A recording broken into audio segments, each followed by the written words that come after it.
Welcome, BBCers, to episode number 234 of the Broken by Concept podcast, the number one solo queue educational and motivational podcast. Another guest episode, back-to-back guest episodes. Might be a familiar face to many of you, specifically top laners. He's known as the king of fundamentals or Fanta Mentos. Alois is going to be joining us for a very special top lane episode. Now, this isn't just a Alois coming on top lane, special episode.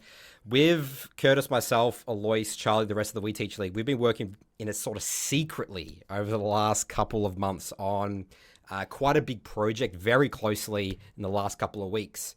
And we're going to be announcing that here is that Alois is going to be taking over the Top Lane Academy. It's going to be his baby, his project. He's joining the We Teach League family, using all sort of the resources that we have, and using obviously his expertise. So, I mean, I'm really excited to be announcing this here. We've really, I can't believe it's actually the day's come. Like, we've been talking about this for so long. So today's the day. Alois, welcome to the podcast, and I guess also the We Teach League family. We're glad to have you. Thank you so much. Yeah, I am been extremely excited to be a part of this. In my opinion, it was also a no-brainer. I think everything that has been set up regarding the logistics of the Discord community, the website, everything, it is absolutely amazing. And like I said, I couldn't be more excited to finally be joining up in the family and see how everything will work out. And yeah, we've been secretly, under the low, be coaching here a bit now in the Top Lane Academy, and so far it's been absolutely amazing. Yeah, it's been a few months in the works, right, Nathan? Because if you think about when the timeline, it's probably been, September, October? Yeah, it was around late October, that's when we started conversations, yeah.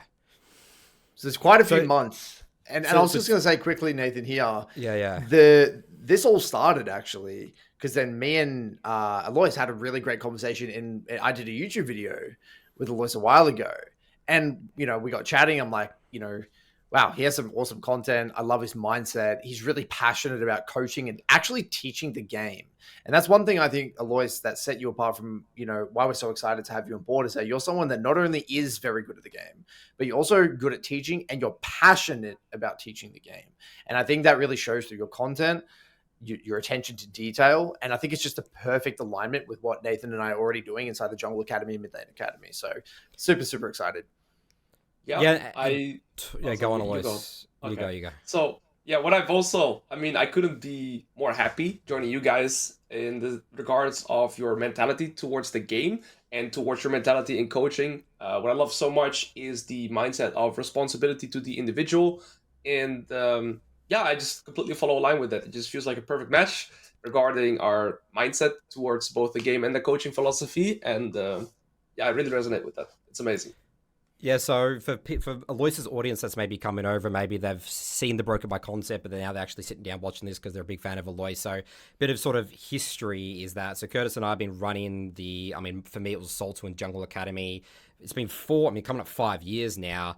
Curtis with Mid Lane Academy around 4.5 years. These have been long-term projects with us. And what we did last year for our own audience, Curtis, myself, Charlie, and we had Tim as well. We were going to do the Top Lane Academy sort of ourselves. But, we just thought it made sense. Alois was sort of the perfect fit. Obviously, Alois is an expert. Curtis and I had to learn top lane. We obviously shared with you guys our top lane journey, which was, obviously a mess, but we obviously learned a lot. We got a lot of results for the students coming in, but bringing in Alois here is really going to take things to the next level, and it's going to be really exciting to build over the next couple of years. And Alois has already been in the Top Lane Academy and doing some coaching sessions and all that for the last couple of weeks. So he's already familiar with sort of how everything works here. Big announcement, obviously. It's going to be really exciting to see the growth of the Top Lane Academy, bringing it on par to the Mid Lane and Jungle Academy over the next couple of months and years. Yeah, I'm super excited. I think it will do amazing. And so far the coaching sessions have always been good. There's a lot of based Garen players, which is always a good thing, right? Especially with the Garen being arguably the best top laner to pick up to start off with top lane, but also for a bit more seasoned Garen players if you want to climb as fast. I'm seeing a lot of Garen players. He's also really good in the top lane right now, so that has been a blast. And yeah, I'm just looking forward to bring over some Riven mains too, and some. Yeah, Any the Riven champion is lanes, welcome. yeah. Every champion is absolutely welcome. We're very inclusive, but yeah. Well, I think that's we'll a see great what place to comes up. start then. So, well, we will talk about season 15, but, I guess while we're on the topic of coaching, I reckon let's just start there.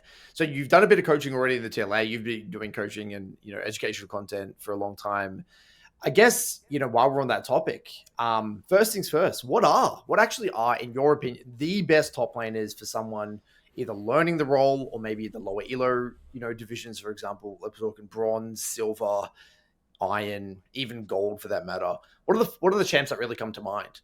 Yeah, so there's a few things that I look into, and the first thing that I find most important is kind of the stepping stone to learn that top laner, in the regards that if you pick up a champion like, take Irelia, Riven, or Fiora, if you were to play 20 games of these champions, you wouldn't really feel comfortable with playing them yet, because all their matchups play differently.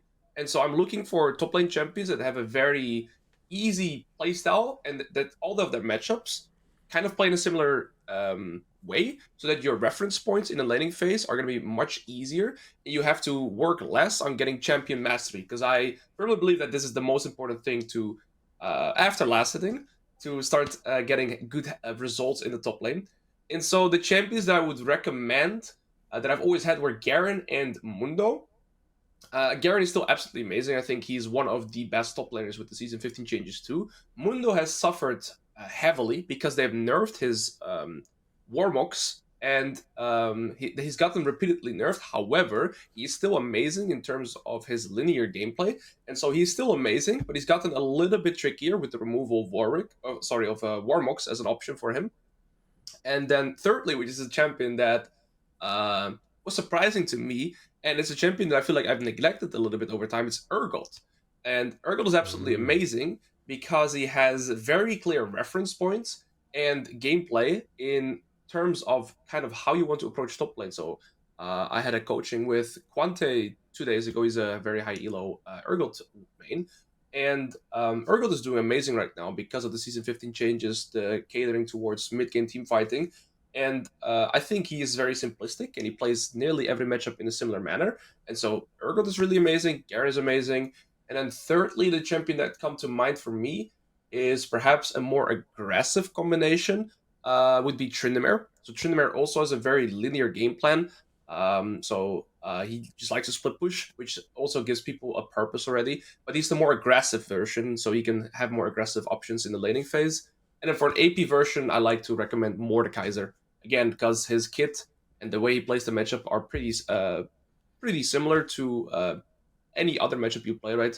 You play Mordekaiser against the Garen or against Mundo, your gameplay is going to be very similar. And your matchups don't really change, so I think that would be my list, like my top 5.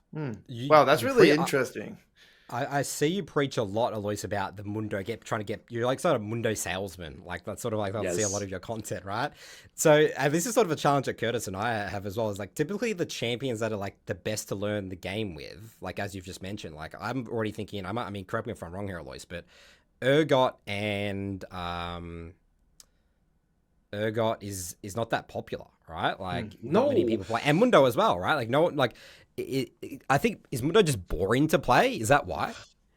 So yeah, I think that is a big tie-in, and it's this, and it's the fact that most people will say Mundo is boring because your game plan as Mundo is to not interact with your lane opponent until you've kind of gotten to your first item, and so as a result, the champion can feel very, I guess, boring to play, honestly, because you're not really wanting to interact. You don't really want to do anything aggressive or progress. You're playing to go even, which is a different mentality, right? So when you're playing Mundo, your goal is not to, I'm going to solo kill my opponent level 3, level 4. No, you're going to try to not die level 4, so that once you hit that first item, you can be good. So I think that is a big drawback. But I will say that I think the popularity of Mundo has risen pretty high. Like, it was pretty good. But Urgot, I think, is a hidden gem right now. Yeah, I'm actually looking at the stats here, right? So I've sorted it by silver in top lane. So if we sort by win rate, right? It goes Mordekaiser, then Urgot in silver. Yeah. Right? So Mordekaiser's got a crazy win rate of 50 at the moment, 53%. And then you have 53.33. And Urgot right on that is 52.96. So incredibly high. So if we sort it by pick rate at the moment, Mordekaiser is actually the second most popular. So Mordekaiser is incredibly popular and effective. So Mordekaiser is a no-brainer. But with the others you're mentioning in terms of Mundo, not overly popular. It's not. It's in the top 50% though, so it's not too bad. But Urgot is like, down there, down in the depths a little bit. Not super low, because I think people are probably slowly cottoning on how effective he is. But yeah, he's definitely not that popular.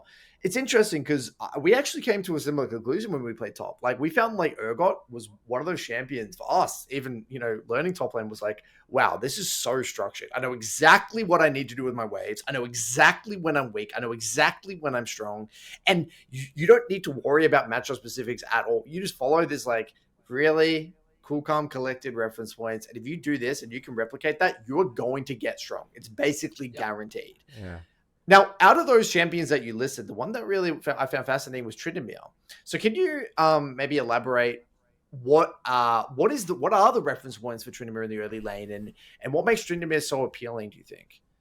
So what I like about Tryndamere is the biggest reason for me is that he follows he doesn't follow the Mundo playstyle. We're trying to go even. He's actually a champion that can kind of do both, right? It's realistically quite easy to go even, but more specifically, you can play aggressive, which is what a lot of players want, right? They want the option to be able to play aggressive. So I think that's one big reason in terms of playstyle preference, where I'd say, okay, if you want to be able to play aggressive, it's either going to be Renekton or Tryndamere.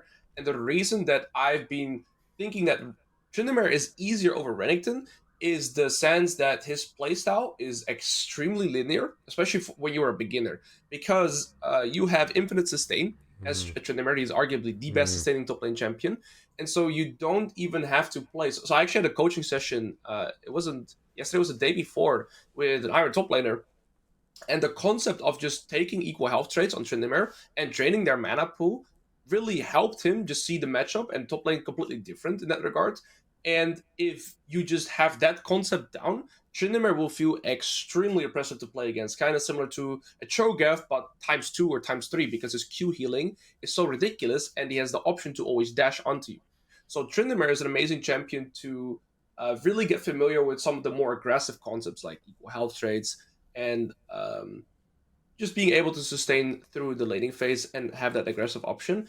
And then afterwards, your game plan is very linear in the regards that I would want you to go Grasp and Ravenous Hydra every game, and then it is near impossible to not hit 6 out of 6 minions on every single minion wave, and pretty much split push the rest of the game, and you'll be getting so much more familiar with how it feels like getting high resources, because Tryndamere is the fastest top laner in terms of farming sideways and jungle camps and never drawing out of resources, because he has no mana issues, so that's one thing you don't have to worry about. And again, he has that infinite sustain on the map. And so with those reasons, I really like Tryndamere for beginner top laners. I love that concept, by the way, of just like being able to farm very well. And this is also why I like recommending Malzahar for a lot of new mid laners, because even if even if you're not the most efficient with your abilities, when you do land abilities in the mid game, you're going to do a lot of damage, because it's so easy to farm with that champion. And it makes such a big difference moving into the mid game in these, if we're talking iron and bronze, having something like 8 to 9 CS per minute. It's like, holy, you're going to just be stronger than everyone. And when it comes to those fights, you're just going to be able to win them out, really. I love that. I think that's that's a great observation. Yeah, Tryndamere is also the champ as well. Like, you think about some solo queue games, like Tryndamere is that champ that can go like 11 or 12 CS per minute, right? Just taking everything. I don't see many Tryndameres. There used to be a Tryndamere on our server, Curtis, that he would be able to do that. Like some games, because I play jungle, right? He would get some sort of advantage, could be some sort of matchup, and I would just lose my Gromp or whatever on spawn. It was just really annoying, and he'll have insane CS numbers. So, yeah, that's interesting. I mean, it's actually funny as well. I mean, Tryndamere wasn't on our list when we initially made Top Lane Academy, when we tried our go at Top Lane Academy at least. But yeah, the interesting in terms of what your recommendation list was for the new players, Alois. We literally started with Garen. I think Urgot was our second, and then Mordekaiser was our third. Yeah, right. So at least we're onto something. we were onto something. At least confirms it. I'm happy. I will say that I think you guys found the hidden gem in Urgot way earlier than I have. See, I kind of looked past Urgot because I thought the intention of having to play grass, the difference between, let's say, a baseline Urgot and a good Urgot is the aggression that he can apply in the first 3 waves.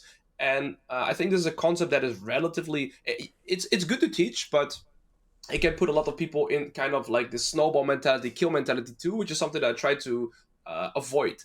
And but the reference point, for example, to just looking for priority in the first wave because you're so strong, and then playing to that level 9 is so stable. And yeah, I haven't like for me, I figured out Urgot this week, and he's kind of Oh, gonna wow. be my replacement for Mundo this season. I feel like with how strong he feels and with how replicable his gameplay is and his reference points.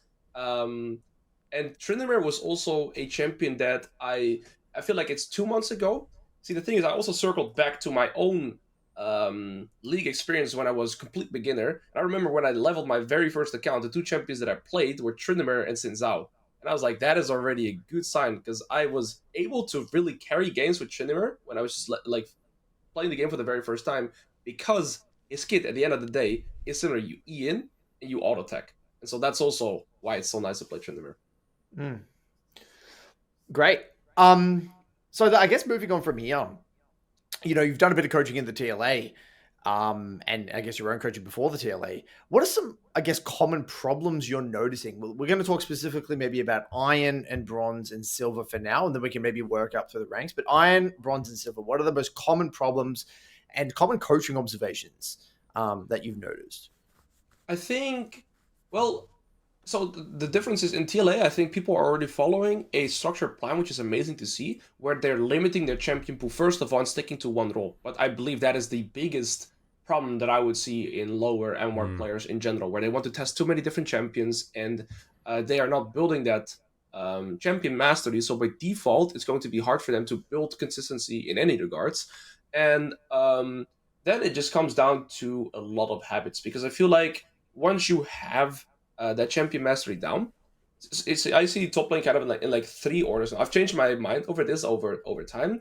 I used to think it's all fundamentals, but now I believe very first as like your pure foundation, it's last hitting.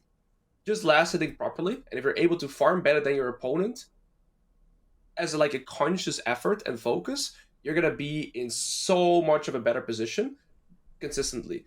And so it's like baseline. League is a game of experience and gold. That's like the foundations, right? It's not really a game of kill. Like kills is some gold, but it's not really like the foundation. It's just a way to get some extra gold, right? So the minions of Garen, it's like jungle as well. Like that's the same thing. Always for new students that come to me, I need to switch their thinking from.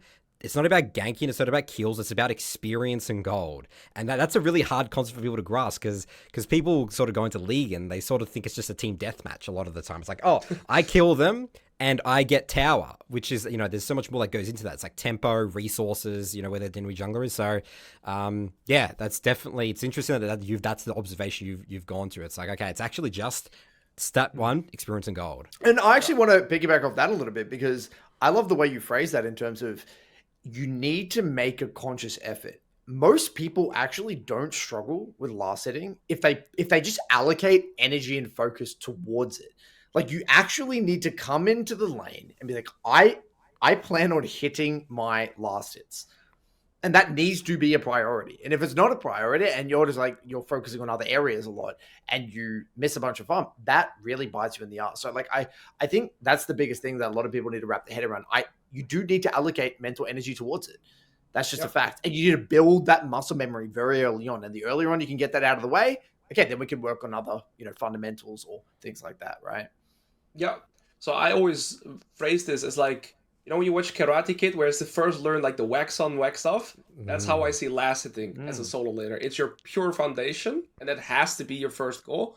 And then after that, to me, is champion mastery. And then we get into the fundamentals, because once you have both of those down, you can focus better on expanding from that.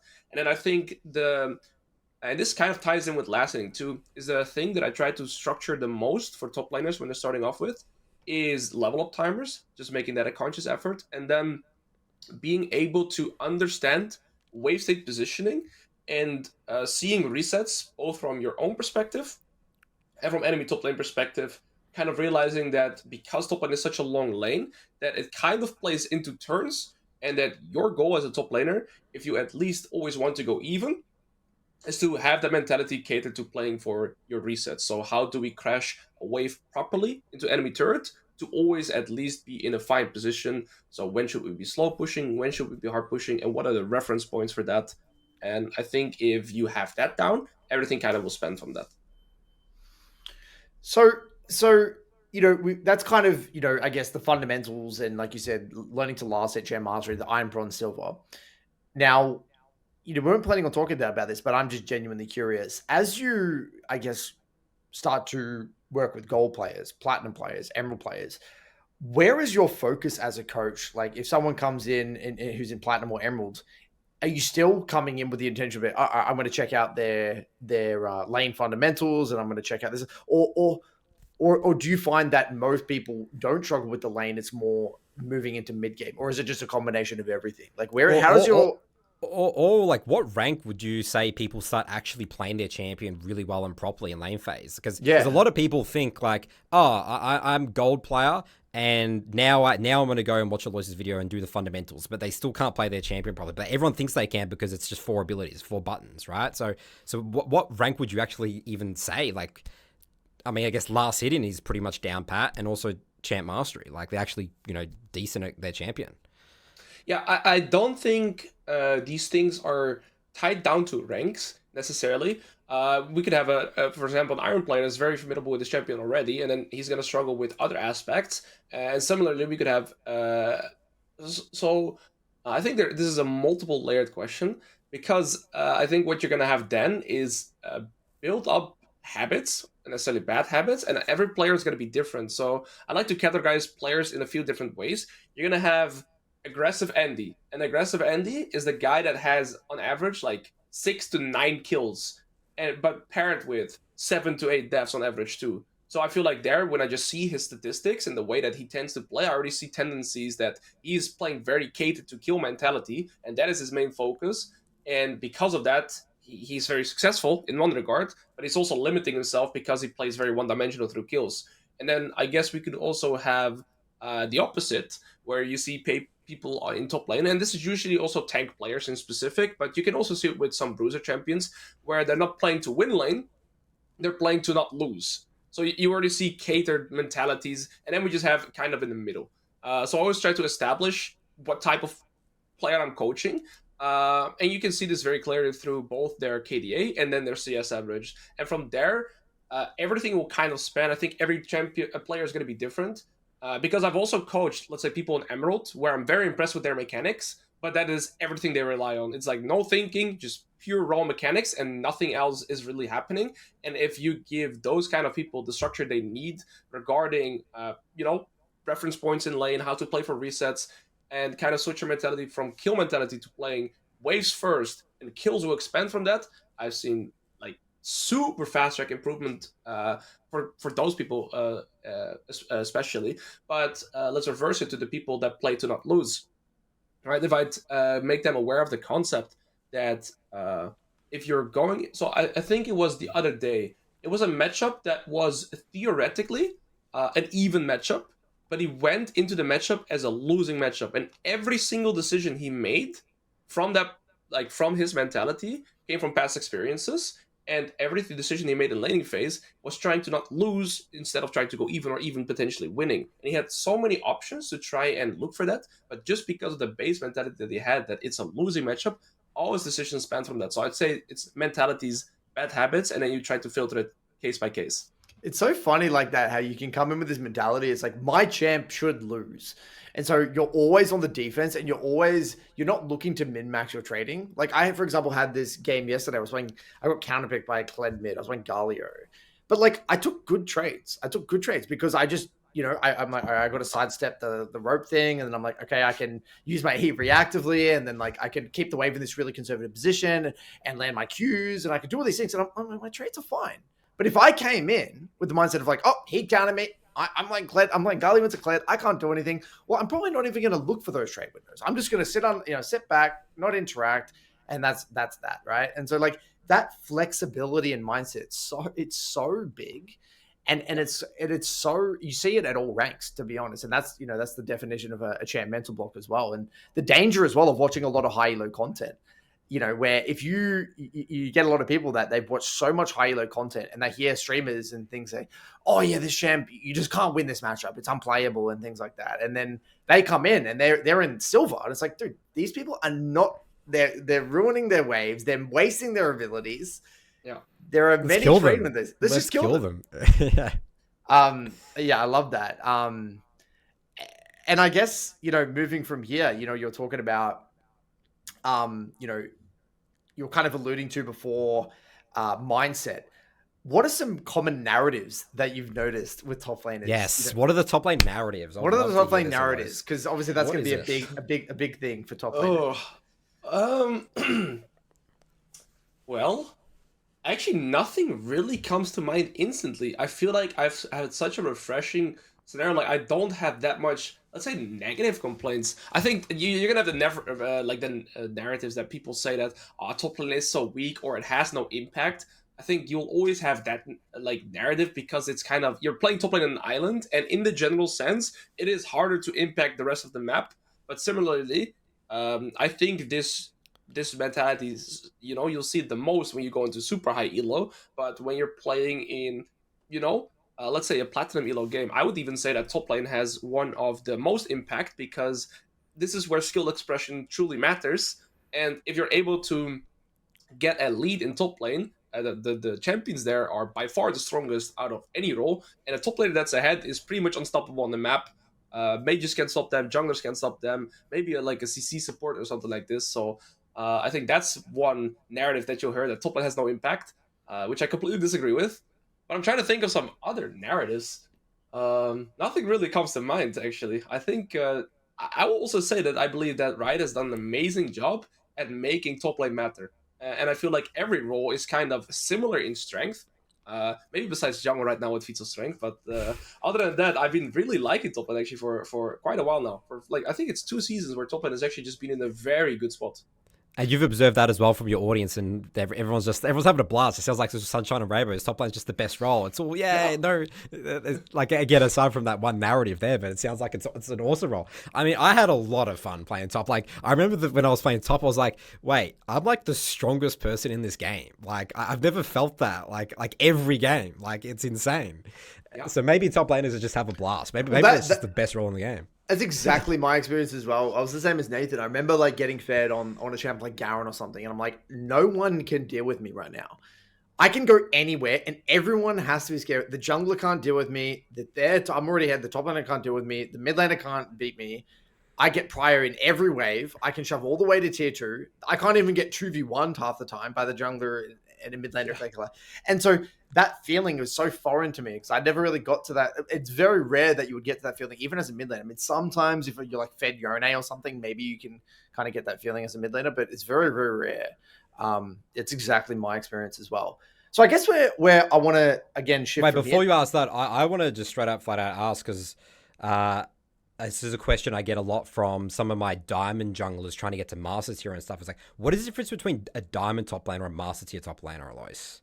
Okay, so I think it's very often... So one step to that will be, of course, their efficiency in their matchup in terms of kind of the details of their mechanics, right? The trade patterns, the knowledge.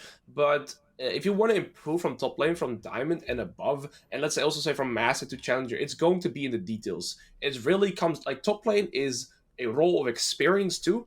And that is why I always recommend people to keep that champion who's small, so you have that niche and you have a lot of experience based on those matchups, so you kind of have your reference points very clearly. You know when you're strong, you know when you spike, and you also know when your opponents are strong. And so it's very often going to be down to those details. If I lane as a challenger top laner to a master top laner, what I'll very often find is that I am winning my lane, not necessarily through killing them. It's a slow build-up through very often reset timers, for example. If I am playing my wave states more, how would I say this, just more efficiently and setting up my resets so I'm always in a good spot, eventually this will snowball and then it just doesn't really have a chance anymore. And then it ties in also with mechanics, and it's a lot of details, right? But I would say it's your reference points and your knowledge, your matchups. Of course, the way you click, like your mechanics, that will definitely matter the higher elo you go. and then that paired with the details and the fundamentals, like the way you're checking the jungler, and yeah, your reset timers, I think is like the one important thing always. I want to go straight into season 15. So there's some big changes to lane, right? We had the four wave cannon influence. We had home guards. We've got squishy and minions. So walk us through, how do these changes affect the top lane experience? What's your observations after it's a week? So it's 1 week basically. God, it feels like the season's been out for like a month already, but like, yeah, a week. Yeah, I guess a week. Current observations, Alois. What are you finding? So I've been trying a lot. The philosophy, or like the golden rule in top lane that I always yap about, is that your first 4 waves matter the most, because everything in your laning phase will expand on how those first 4 waves played out. Top lane is a very snowball heavy role, and I still stand by that. But of course, it has changed in the regards that the cannon wave comes at wave 4 now. Minion waves deal more damage to each other, and they end up arriving faster too. So the way you kind of want to pilot in top lane is going to be slightly different. In the past, you had the option to slow push, for example, for a 4th wave crash. Right now, it feels near impossible with the speed of minions and how fast they kill each other. So 4th wave crashes, for example, are already not really an option anymore. And so what I've found for myself right now, still rigorously testing, but for example, 2nd wave crash is easy to do on nearly every top lane champion, even a top laners without wave clear, like a Camille or Fiora. And then afterwards, you have so many options. So if you're a Garen, for example, I've had games where I can just start proxy farming wave 3, and then on wave 4, I'm already between the tier 2 and the tier 3 turret on the cannon wave, because I am so fast with just hard pushing the wave and just running around. So you have that option. Or you just, you have so much more flexibility, I feel like, if you get priority. So there's that, of course. That is always going to be the point as well. And you could do a 2nd wave crash, and then you can make it bounce, and then you could do a delayed 4th wave crash. So just do a 2nd wave crash, the wave comes back, and then you push wave 3 into wave 4, and you simply reset that way. That's what I found the most reliable to try and get a similar process as the 4th wave crash that I had previously. And ultimately, I have been liking the changes. I'm always a big fan of changes in the regards that it's fresh. It makes you challenge your thinking again. You're gonna have to find new reference points and just consistent crashes. But for me, the one that has worked the best right now is the 2nd wave crash, because it leaves you with the most options afterwards. So let's say you're in a very favorable matchup, right? And you don't really have many other options outside of a 2-wave crash, right? Because you still want to get the level 2 priority, and it's hard to do a 3 stack. So is your intention to crash the first 2 waves really, really quickly, such that they die and then reset back to neutral state? Or is your intention to try and kind of slow build and then get that wave to slow build out? Like, if you're again, what's a really El Clasico favorable matchup? I mean, you'll probably know better. Say Riven into Nasus, something that's completely unplayable. Yep. Yeah. So what would your philosophy there be with wave management there? Well, actually, I will say that I'll probably already play different level 1, because I would want to punish him if he were to walk up to a last hit. So level 1, I'm already going to be playing, I'm not going to be trying to push the wave. I'm going to make him walk up, and then I'm going to punish him extremely hard for walking up. Yeah, like try to zone him. Zoning has gotten harder because they have increased the experience range. Yeah, they've increased it, I guess. Yeah, that's so it's harder to zone people off. That would be my first intention. It's a little hard to replicate now, but I'm going to try and chunk him very heavily, level 1, level 2.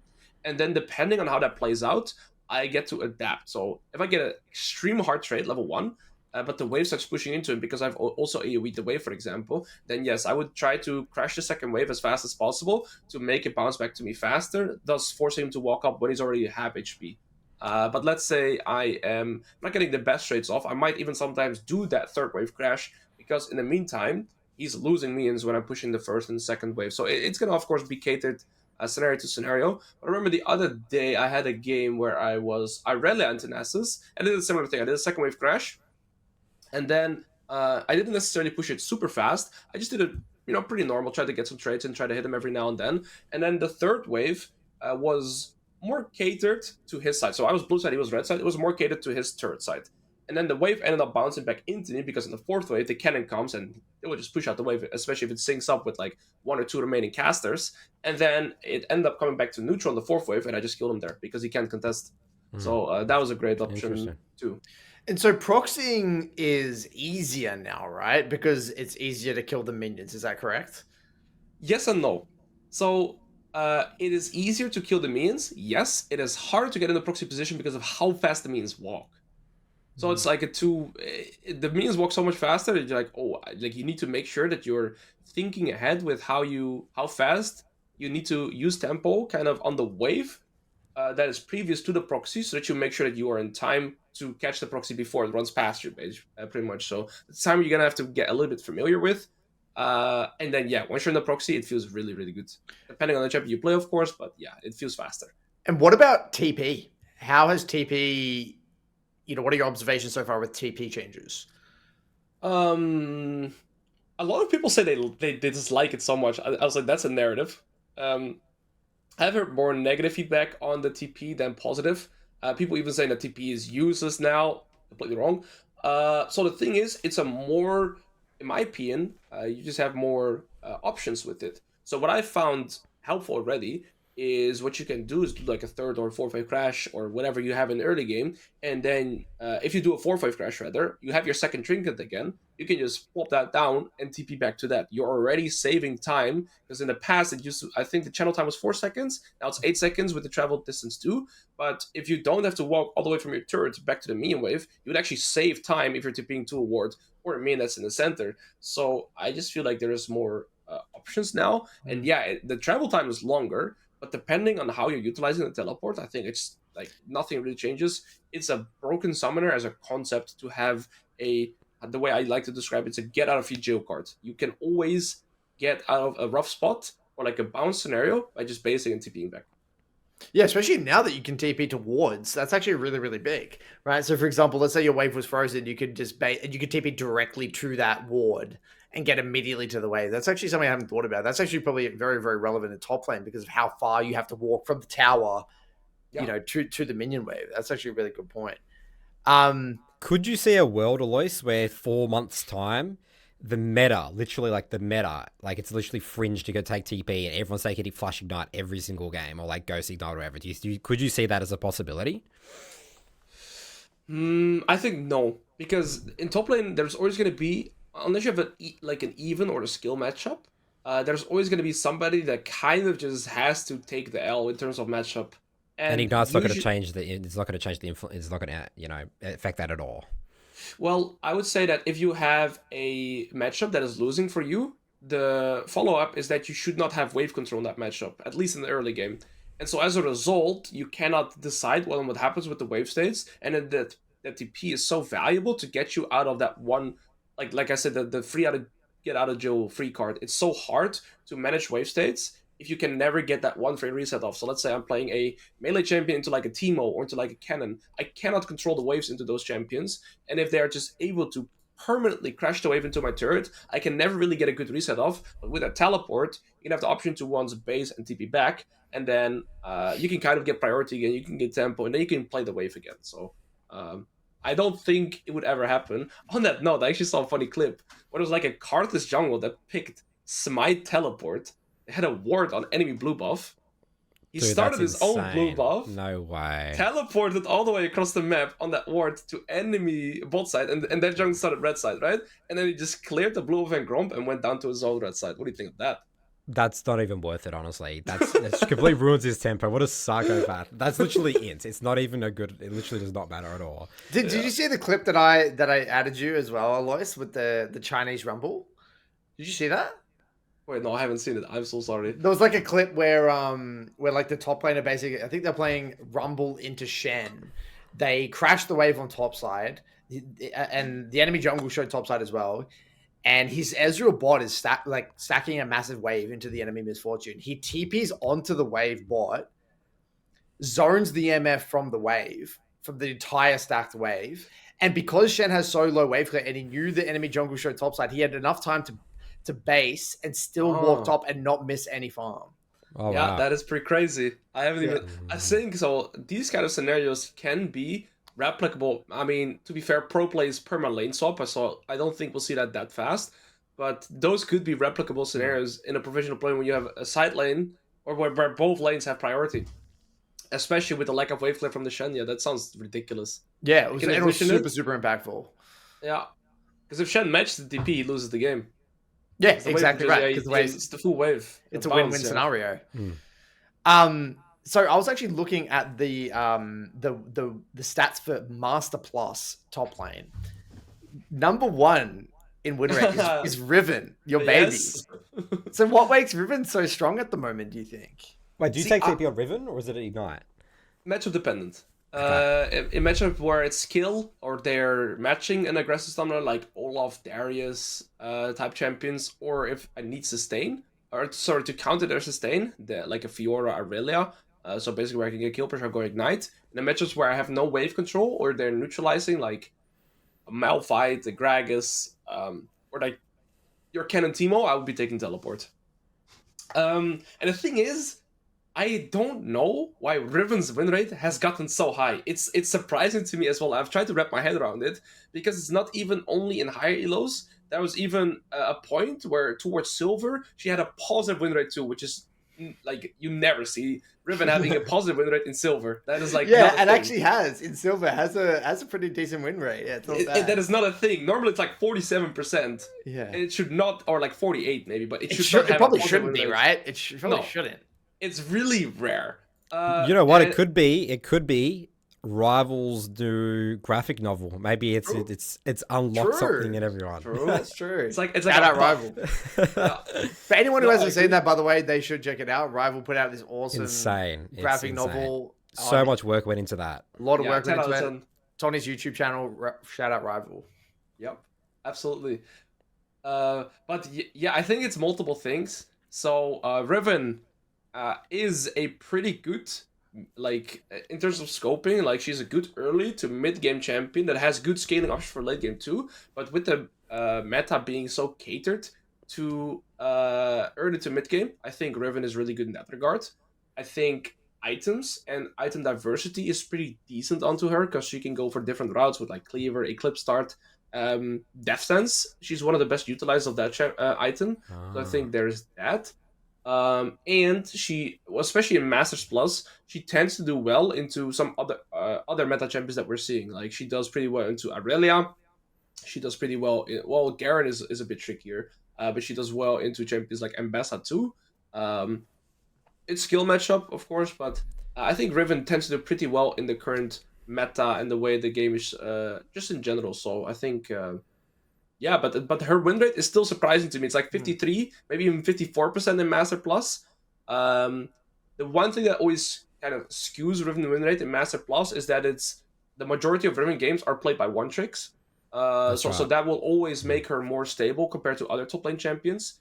Because if you, I don't know, have like a Jayce in Master Plus, there's people that just, this is a good Jayce game, and they just randomly look it in. Riven is almost exclusively played by one tricks, so I think that will always make a win rate higher than it's kind of meant to be. Yeah, because if I'm looking at like the pick rate of a bunch of champs, yeah, you do pretty well into a lot of meta champions at the moment.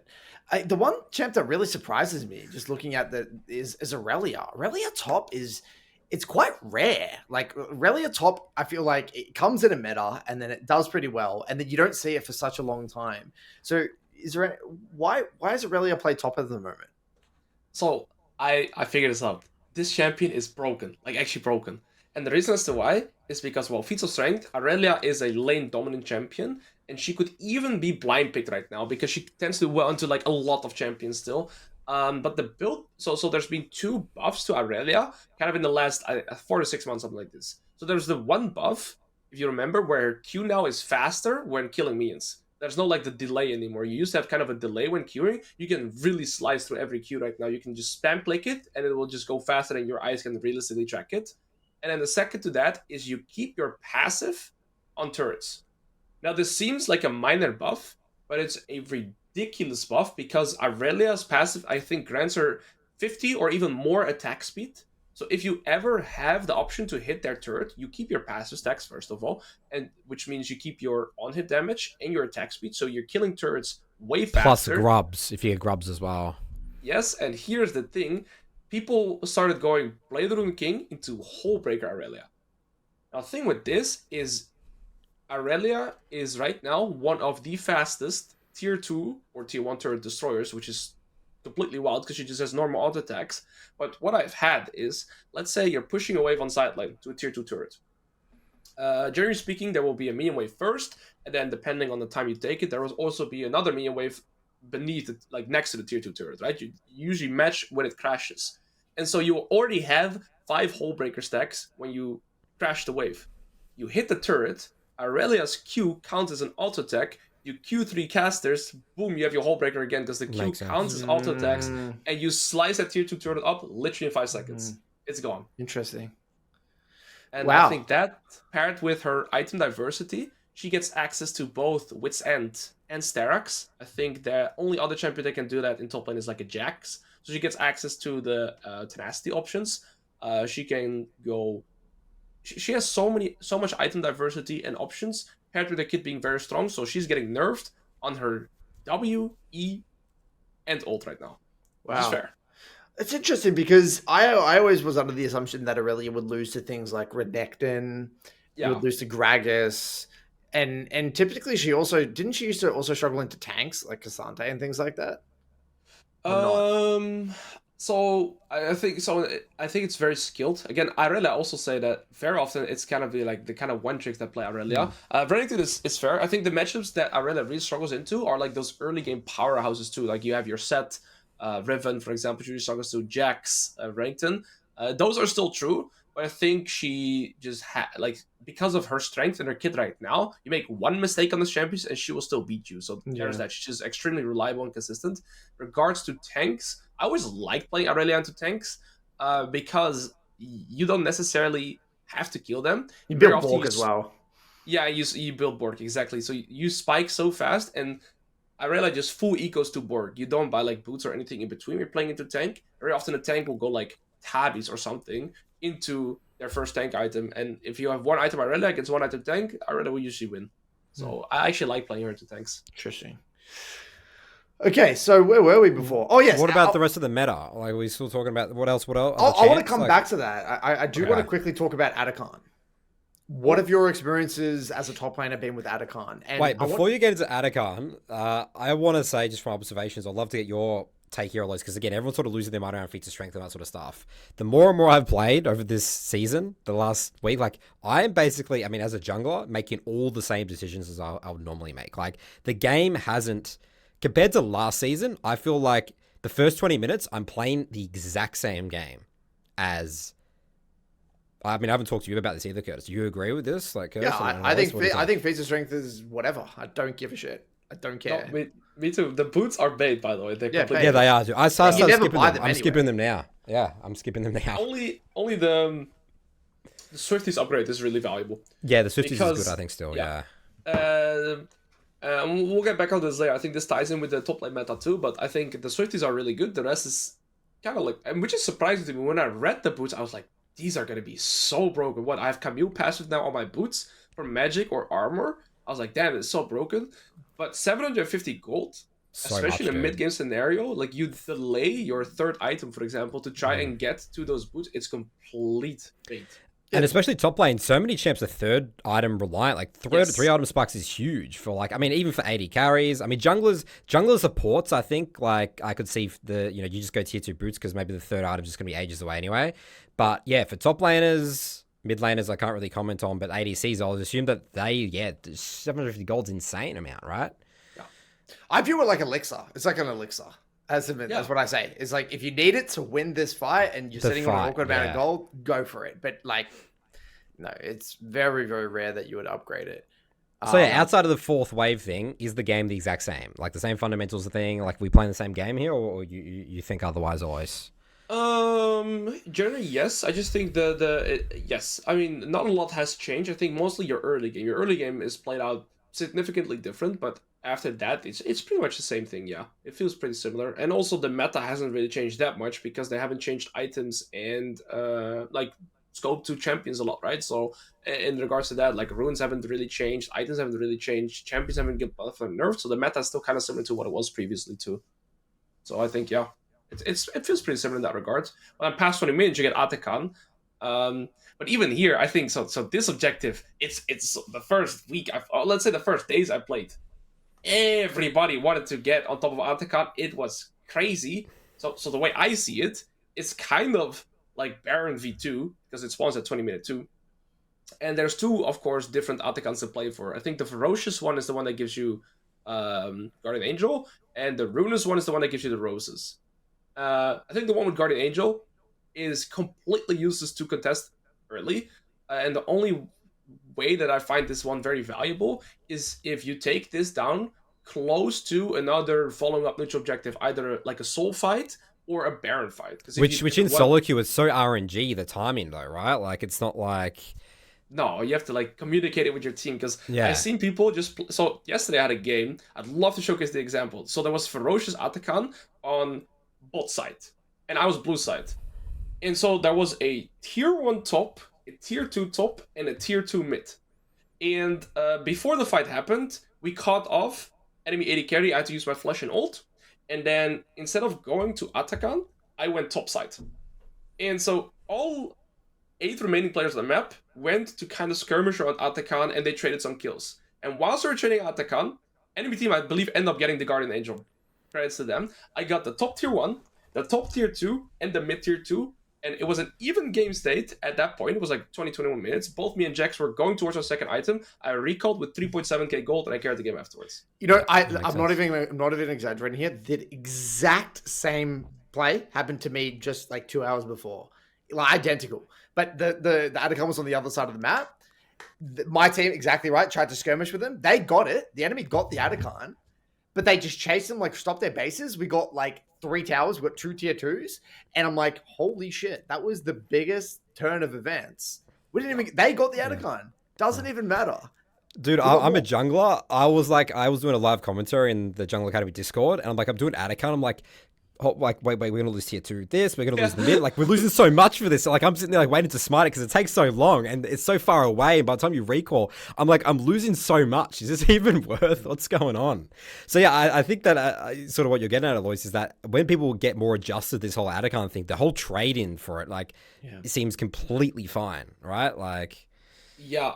And I think the second part to what I've noticed, especially at the start, is that the Ruinous one, the one that drops the roses, is the most valuable one.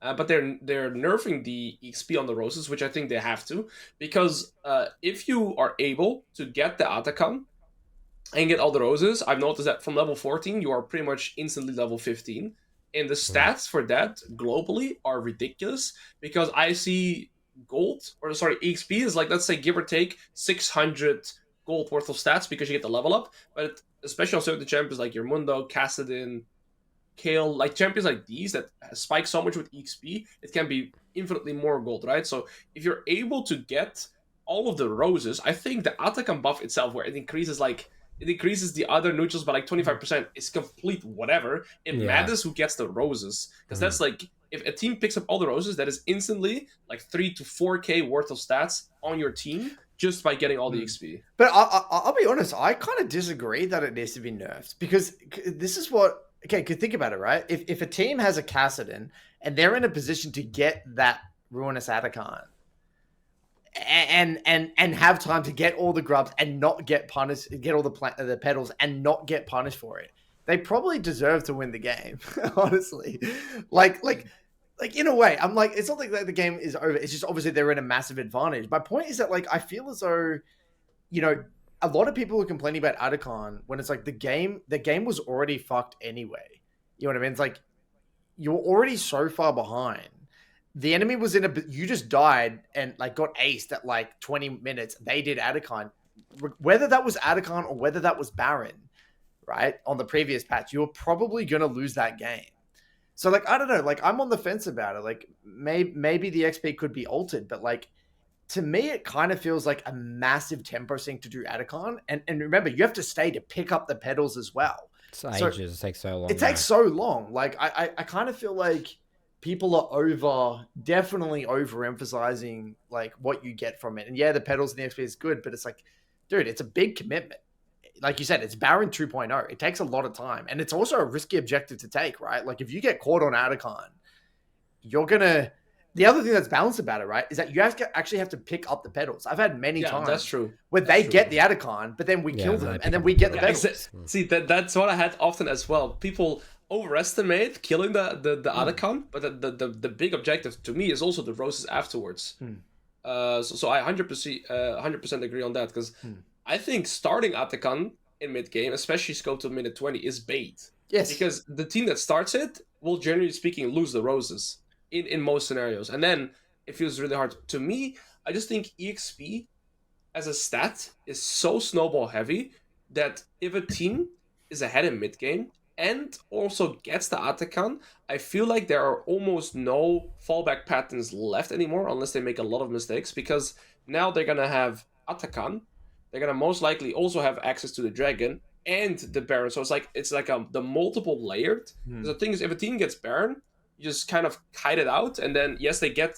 I mean, the XP on Baron is not as massive. It's still massive, but I don't think it's as significantly game changing as the Atakhan. And for me, let's say on average a team would kill Atakhan at minute 22, something like this, and then maybe they're, depending on the dragons there. I just feel like you have nothing to play for anymore. When a team is ahead, like the snowball potential of Atakhan and or Souls and then Baron afterwards too, it just feels like, yeah, what can I do? So that's the only downside that I have. To Curtis's point, I guess, I mean, Curtis talking about how that differs what Alois has just explained to Baron. It's like, you can throw a Baron. Like, there's so many times in solo queue where Baron's just useless. Like, someone gets picked and then just the whole Baron's just like gone. But like, Atakhan is just like a roll snowball. It's like, okay, I just have a shitload of stats. Now I just smash you and we're 3 levels ahead. Like, I win even if I misplay this fight. Like, I get that. I get that. My only thing, and maybe you're right, I could be wrong, but the only thing is, like, I think we should hold out. Like, Riot should hold out on Nurse until the community has actually really familiarized themselves with Atakhan, because like that's fair, because that's what happened with Feats of Strength, right? You know, all these complaints about Feats of Strength, and it's like the patch was out for a few days and people were losing their mind. It's like, dude, it wasn't even that strong. No, right? That's true. So we're conflating problems here. It's like you guys are just like losing your mind and inting games, and now you're complaining about Feats of Strength versus, like, I did a YouTube video about this, like the psychological effect of Feats of Strength and how that impacted the meta, right? And how it impacted people's perception of it. And I feel as though, like, you can't change too quick. That's my only 2 cents. Like, I'd prefer to hold off for another like 2 weeks, see how it plays out. 2 weeks in the grand scheme of the season is not much anyway, and then when they get more data and people familiarize themselves with it, then it's like, okay, let's maybe adjust, you know?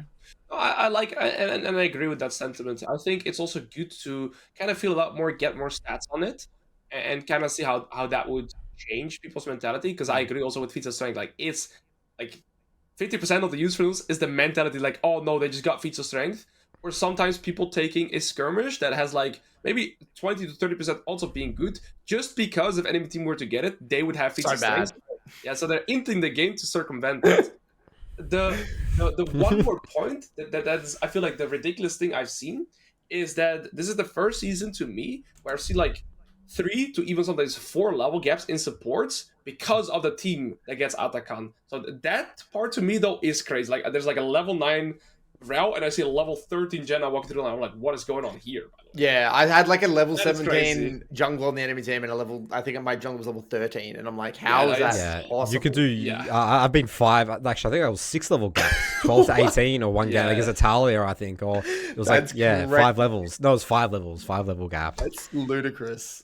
Yeah, it's impossible as a jungler, right? So demoralizing when you're a laner and you look at your jungler and they're down like 4 levels. It's like, fuck. Like, this game is... Get me out. Get me out of this game.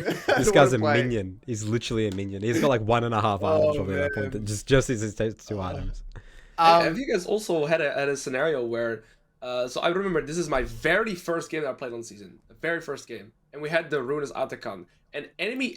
So we were winning the whole game, kind of. But then we did the Atakhan. But then we died, and they got the roses. And they had a 1-in-6 Ashe or something like this, or like 0-6. Like, the AD carry was completely out of the game. And then randomly, she was, for like a split second, she became level 16 faster than I got level 16 as a solo lane Riven top that was snowballing in the game. I was like, what is going on here? So we did do some... Wow. We did do some, like, throws like that. I definitely inted for, like, those 3 minutes, too. Playing towards the Atakhan, I was like, oh, it's so important. But I feel like it's the weirdest system I've ever heard about, that you get rewarded for EXP by having negative KDA. Yeah, I do think you're Like, right. EXP is a very it's a very finicky, delicate system to play around with. You know, it's kind of like there's a few of those systems in League, right? Like I think lifesteal is another one of them. Lifesteal and sustain in general is a very finicky thing to play around with in League. XP is another one of them because they can really break the game. So you are right. Like XP, you got to be very careful with EXP. I'm kind of. No, I just mean EXP based on KDA. Oh The thing is, yeah. The system I they see what you have, mean. the worse KDA you have, the more EXP you get. I don't understand the system. I think it's the most flawed system in that regard. Because the worse your KDA is, the more XP you're getting per rose. I feel like that's the weirdest concept to have in the game. I didn't even know how that worked that way, to be honest. Is that how it works? Yeah, that's the way it works. I think it's like a comeback mechanic. Okay. I guess it's a fair comeback mechanic in that regard, but I found that was the weirdest thing. That's what I noticed the first game. Like that, just the way that the game shapes around that, I do like it, and at the same time, I kind of dislike it because you're gonna get massive differences over like 1 or 2 minutes just throughout those mid-game perspective. But again, you could make an argument and be like, well, that actually means you've got to be very careful. And again, if someone's that far behind and they're getting that many petals, it's like, well, okay, they probably deserve it. Yeah. Deserve it. I mean, to be fair in that regard, I would agree with your point that it's way better to keep it in the game and see how it play out to get more scenarios too. So it's like imagine you're really far behind in the game, right, as a top laner, and then like you pull off some crazy ass play, and somehow you kill them on an Atakhan and you get all the petals. It's like you're now just massively rewarded for that play, which you kind of should be. Yeah, no, I agree in that regard too. Right? So it's interesting. I don't know. I think with a lot of these things, it's always like through the eye of the beholder. It's like we always we typically as people, when we think about these situations, we're thinking about it through this negative lens, like we were on the receiving end of some bullshit that happened, rather than you know what I mean? True. Like So I was just like, it's so bullshit that the Ashe that is 0-6 has higher EXP than like nearly everybody in the game because she is 0-6. I was like, that's such a flawed system. It's weird. But then again, that's the only way she kind of gets back in the game too. So I think it has upsides too in that regard. Yeah, like you said, I was like, nah, that's bullshit. Yeah, that's what everyone's response is going to be in that game. It's like, I've done so well, I should deserve to win this game. And you look around and like, what? The same level as me? How is that possible? Yeah. All right, so we've spoken a lot about Season 15. We spoke about your coaching. We're going to do something that the community loves, Nathan. We're going to be talking about a lot of different top lane champions. So what I'm going to do here, I'm going to pull up the tier list for Platinum Plus. We're going to do Platinum Plus in top lane. We're going to sort it by pick rate, and we're going to just go through a series of kind of popular top laners and get your take on these champions. So Darius is actually the most popular champion at the moment in Platinum Plus in top lane with an 8.95% pick rate. Where is your head at with Darius? Why is he picked so often? What's going on with Darius? So, okay, I think this ties in with the cinematic and the Noxus map. Right? Yeah, because Darius is has that, but Darius has always had a pretty high play rate too. I think he kind of just embodies what top lane is. It's like the 1v1 stat check, fist fight kind of lane, and I think Darius is a perfect embodiment kind of top lane in that regard. He is a very solid top laner to play as well. I just find it, me personally, that if you compare Darius to other top lane champions, it's harder to win with him consistently, because with Darius, you actually do also, of course, want to try and play for kills instead of only resources. Like, Darius is just a snowball champion as like his kit, right? And he, compared to the other champions that we listed, has issues with both mana and health. So there's a lot more resources to think about when playing Darius. But at the same time, he is pretty simplistic. You just play for your passive, land your E, and kill your opponent. So, yeah. I personally am not the best Darius player because he has no mobility besides movement speed. But I have noticed that every top laner that is immobile and can go boots of swiftness like a Darius has heavily gotten buffed in that regard from that too. Is his win rate positive? I think it is, right? So that is really, his win rate is positive. That is really impressive to see when so many people play the champion and he's still positive win rate, so he's for sure good. Darius was a champ that we played on, Nathan, in TLA, right? And I actually found Darius was quite good at teaching the lane fundamentals. I actually found that because you have a lot of lane control in a lot of lane matchups. You can kind of get Controlling control. waves. You dictate where you want the wave to be, and you're heavily rewarded for good wave management. You know, so it's like it's so you think about a champ like Urgot, and let's say you manage the wave in a way, you're rewarded down the line. You know what I mean? Like you're rewarded in the future. Yeah. Whereas Darius is like you get rewarded basically instantaneously. If you have the wave in a good spot, you have Ghost, you're going to run someone down, you're probably going to kill him. So I actually really enjoyed Darius in that sense. I think it felt really good to be rewarded for good top lane fundamentals. But yeah, I couldn't stand playing mid game with Darius. Holy shit, having no mobility, it was a nightmare. So this is where the Nathan Mott narratives start to spew in here, Alois. All right, so when I'm not afraid. I'm not afraid of like a Darius that's fed. Like honestly, like Dariuses are experts at throwing games because again, as you said, they can't really split push that well because they can easily get caught. I mean, a Darius with Ghost is obviously really scary, but without Ghost, I think that champ is just so kiteable and just useless. Like Darius is like sort of like the way that sort of thing is sort of like the Lee Sin of jungle in a way. Like he can snowball a game, he can get the ball rolling, but like Lee Sin's throw game, like no one's scared of a Lee Sin jungle, right? Like Lee Sin's like it's not just like like a Hecarim where it's just like okay, stat check, okay, I can't win any fights. Like maybe like compared to like a a Garen or Mordekaiser or like a Riven or Yone or something like that. Yeah. Am I delusional, Alois, or is this what you've observed as well?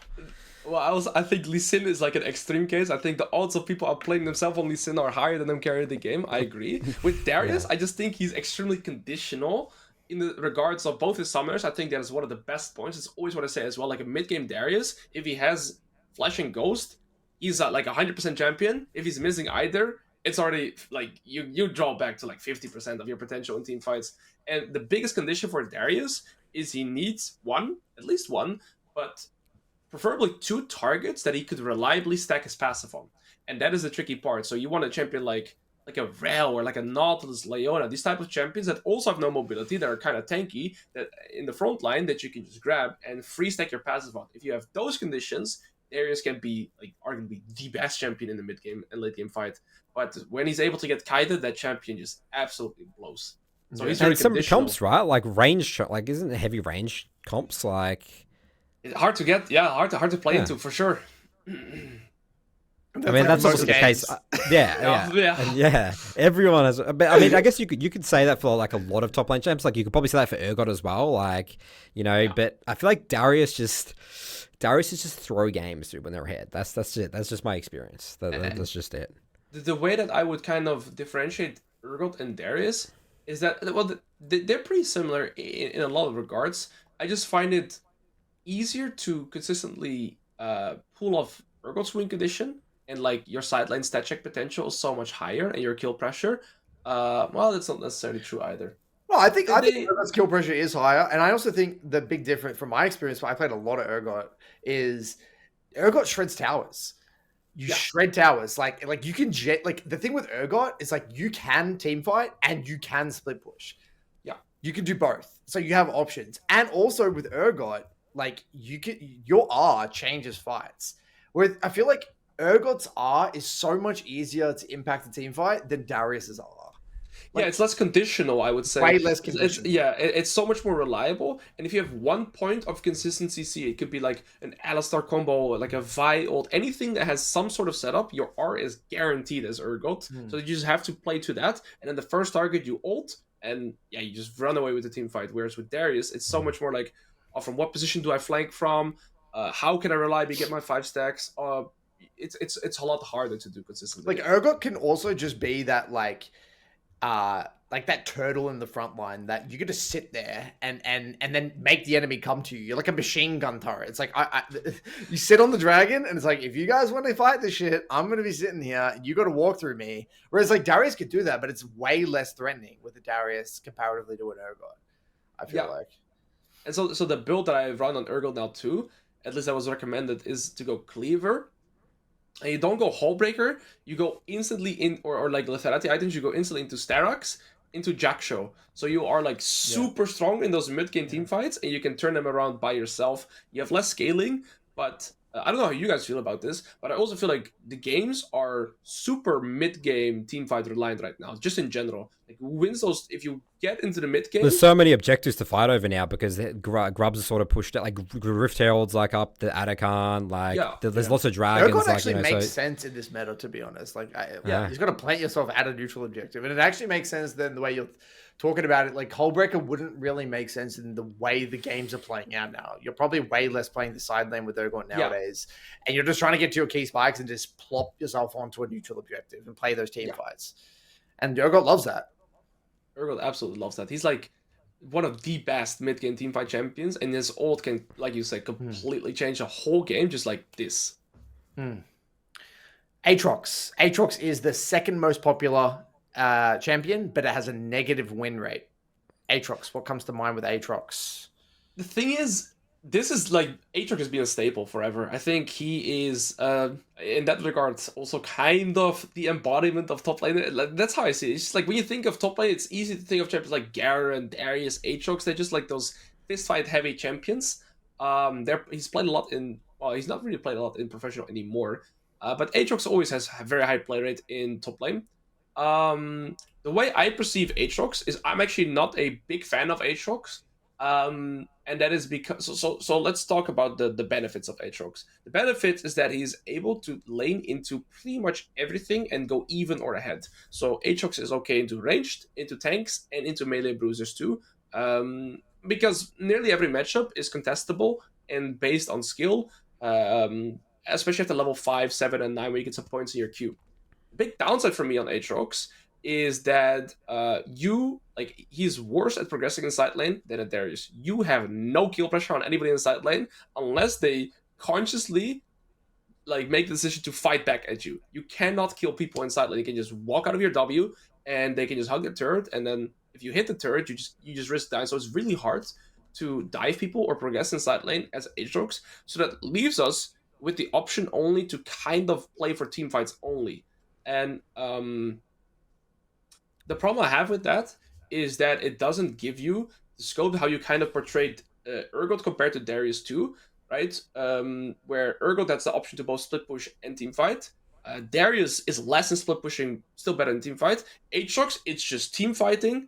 And if you have tempo through a team fight, you can split push, but you're never really playing to progress in sideline as Aatrox. It's just pushing the side with past neutral and then grouping up for any neutral objective. And that is why I kind of, I was going to say, I feel like your team fighting is not even that good. I mean, I think it's just the burden of execution is just so high. Like, you can ruin team fights. Like, if you just fuck up a couple of Qs with your E, I definitely have lots of experiences with, like, an Aatrox, like, running a fight, right? Like, obviously getting the recess with his R's, but, like, it's not... I would say it's me even more skewed to, like, an Aatrox, like, running around and, like, you know, throwing some Qs, like, pretty, like, not much threat, you know? I feel like that is just such a hard champion. Would you agree with this? Yeah, it is a really hard champion. It's probably... I reckon it's, like, the hardest top lane, like, one of the hardest top laners. Yeah, he's definitely up there. I remember, so I was a Riven 1 chick, and one of the first champions I tried to learn when I became a professional player was Aatrox. And I remember after 60 game, I was at a solid 32% win rate. It was it was rough. I feel like that champ is incredibly hard. Like, I think that champ is so, like, the fact it blew my mind how popular that champion is consistently. Because it's cool. It's just a cool, sick aesthetic, right? That's just it. I think so too. Mordekaiser coming in third, got a great win rate, 51.56 in Platinum Plus. It's got a high pick rate. We love Mordekaiser. Do you also love Mordekaiser, Alois? I love him. He's like the best AP version of any Simplicity in top lane. Like, I'd say he's like an AP bruiser, kind of. Slash tank, juggernaut. I don't know. I feel like he fits in a lot of classes. And I also like that Mordekaiser has the ability to play kind of different styles. You can play Flash TP, you can play Ghost TP, you can play Flash Ignite, you can go for like more aggressive setups. I think that Mordekaiser also has quite some build diversity. I think Rylai's is always pretty good on him to like start off. But then if you're playing against, I don't know, champions that you can stat check more heavily where you build more HP, like a Riftmaker, you get options like these. The other day I was playing a game of Mordekaiser into Cassiopeia top. So I just went for a Rocket Belt second, and that felt amazing. So I feel like this champion has also a lot of build diversity, which is something that is always really like good with those meta champions, that you can just adapt to whatever is kind of playing out in the map and the team comps that you face. And I think where Mordekaiser really shines is just his stat check potential in the laning phase. And I think every top laner has found himself in a scenario where you take one bad trade into the Mordekaiser, And then for the rest of the laning phase, you're sitting under your turret, and he's just pushing you in, pushing you in, pushing you in, and there's nothing you can do besides just hope your jungler ganks you. But then he has his ultimate, and he can 1v2 you. So that's just Mordekaiser. And Nathan was smirking that whole time, thinking about all the narratives that are popping up in his head. No, I love Mord. Like, it's like Mord's weakness though is like he can have some bad matchups in his weak lane phase, right? Like in general, right? Yeah. But he scales like a monster. Yeah, I think Mordekaiser's an awesome champ. I think he's fantastic. Yeah, he's clear weaknesses. Early. Clear reference points. You know, again, as a jungler, I like gank. Like my minds, I always tell my junglers like, because they're always so scared of like ganking Mordekaiser. They have like narratives like, oh, it's a Mordekaiser, can't gank him. It's like, dude, pre-6, this guy's like one of the easiest champs to kill in the game. You know, like, because a lot of the time they try and win their lane and trade. Like, but a good Mordekaiser that doesn't have minimize is actually quite scary. Like in my eyes, I actually think Mordekaiser. I found with him, he scales with game understanding. Like if you're really disciplined about who to R and where to be on the map, like you can single-handedly win the game for your team with just really, really good RU. Like the amount of games when I was playing Mordekaiser where I'd get into like a Baron and then my eyes would just set on the jungler. And the jungler cannot play the game. They can't steal the Baron. And we're guaranteed win the fight. Like you can just do some crazy ass shit. So yeah, I love Mordekaiser. I think he's so fun as well. It's a really, really awesome kit. Yeah, and I think that's a really important point. If you know who to ult, depending on the game state, complete game changer in any team fights. Now, the next one, this is where Nathan is going to lose his shit. Oh, jeez. I'm looking at the list now. Yeah. I'm so just angry at the League of Legends community. So we're talking about Jayce. Jayce is the fourth most popular pick, and his win rate is 47.53%. And everyone knows that Jayce is so hard, but people keep picking it. Like, so do we want to win solo queue games or not? Third lowest win rate, Nathan. Do we, like just serious League of Legends community, do we want to win League of Legends games, like, or do we just want to like play Arcane? Like I'm so angry at this champion because like, you know how people say like, can I delete a champion like Yumi? Like mine's is Jayce. Get that champion out Nathan, of my we want to game. play Arcane. We want to play Arcane. That's what we like want to do. it as well. Yeah. All right, sorry, you take the floor now. That's my venting going, Alois. What's your opinions on Jayce? Did you have a bad top laner that played Jayce? I just want to get the... Dude, did I have a bad top? I have 2,000 bad top laners that have played Jayce, Alois. And I have just won so many games against Jayce players, dude. Like... Especially when you play Rex and the Jayce, I'm scared shit on the champion. Yeah, I cannot play free against kills. him. It's literally free kills. The biggest thing you see a top Jayce, and then you see the opposition lock in Malphite. Like yes, stuff like that, right? That it's just get me out of the game. Get me out of that game. Get me out of the game. No, that's true. So, yeah, Jayce is definitely top 3 hardest champions to pilot in top lane. He has a lot of vulnerabilities, and I think with Jayce, you need a lot of knowledge before picking the champion, because you have different rune setups. You can go Phasers Jayce, you can go Conqueror Jayce. There's even like the Grass Jayce now with Tank, but that's a whole other beast. And then you used to be able to play First Strike as well. So Jayce, just in terms of rune page, is probably the most versatile one. And it's really important that in certain matchups, you know when to go Conqueror and when to go Phaser. It is so important on the way you're going to exploit your lane. Yeah. And that comes from a lot of experience and testing too.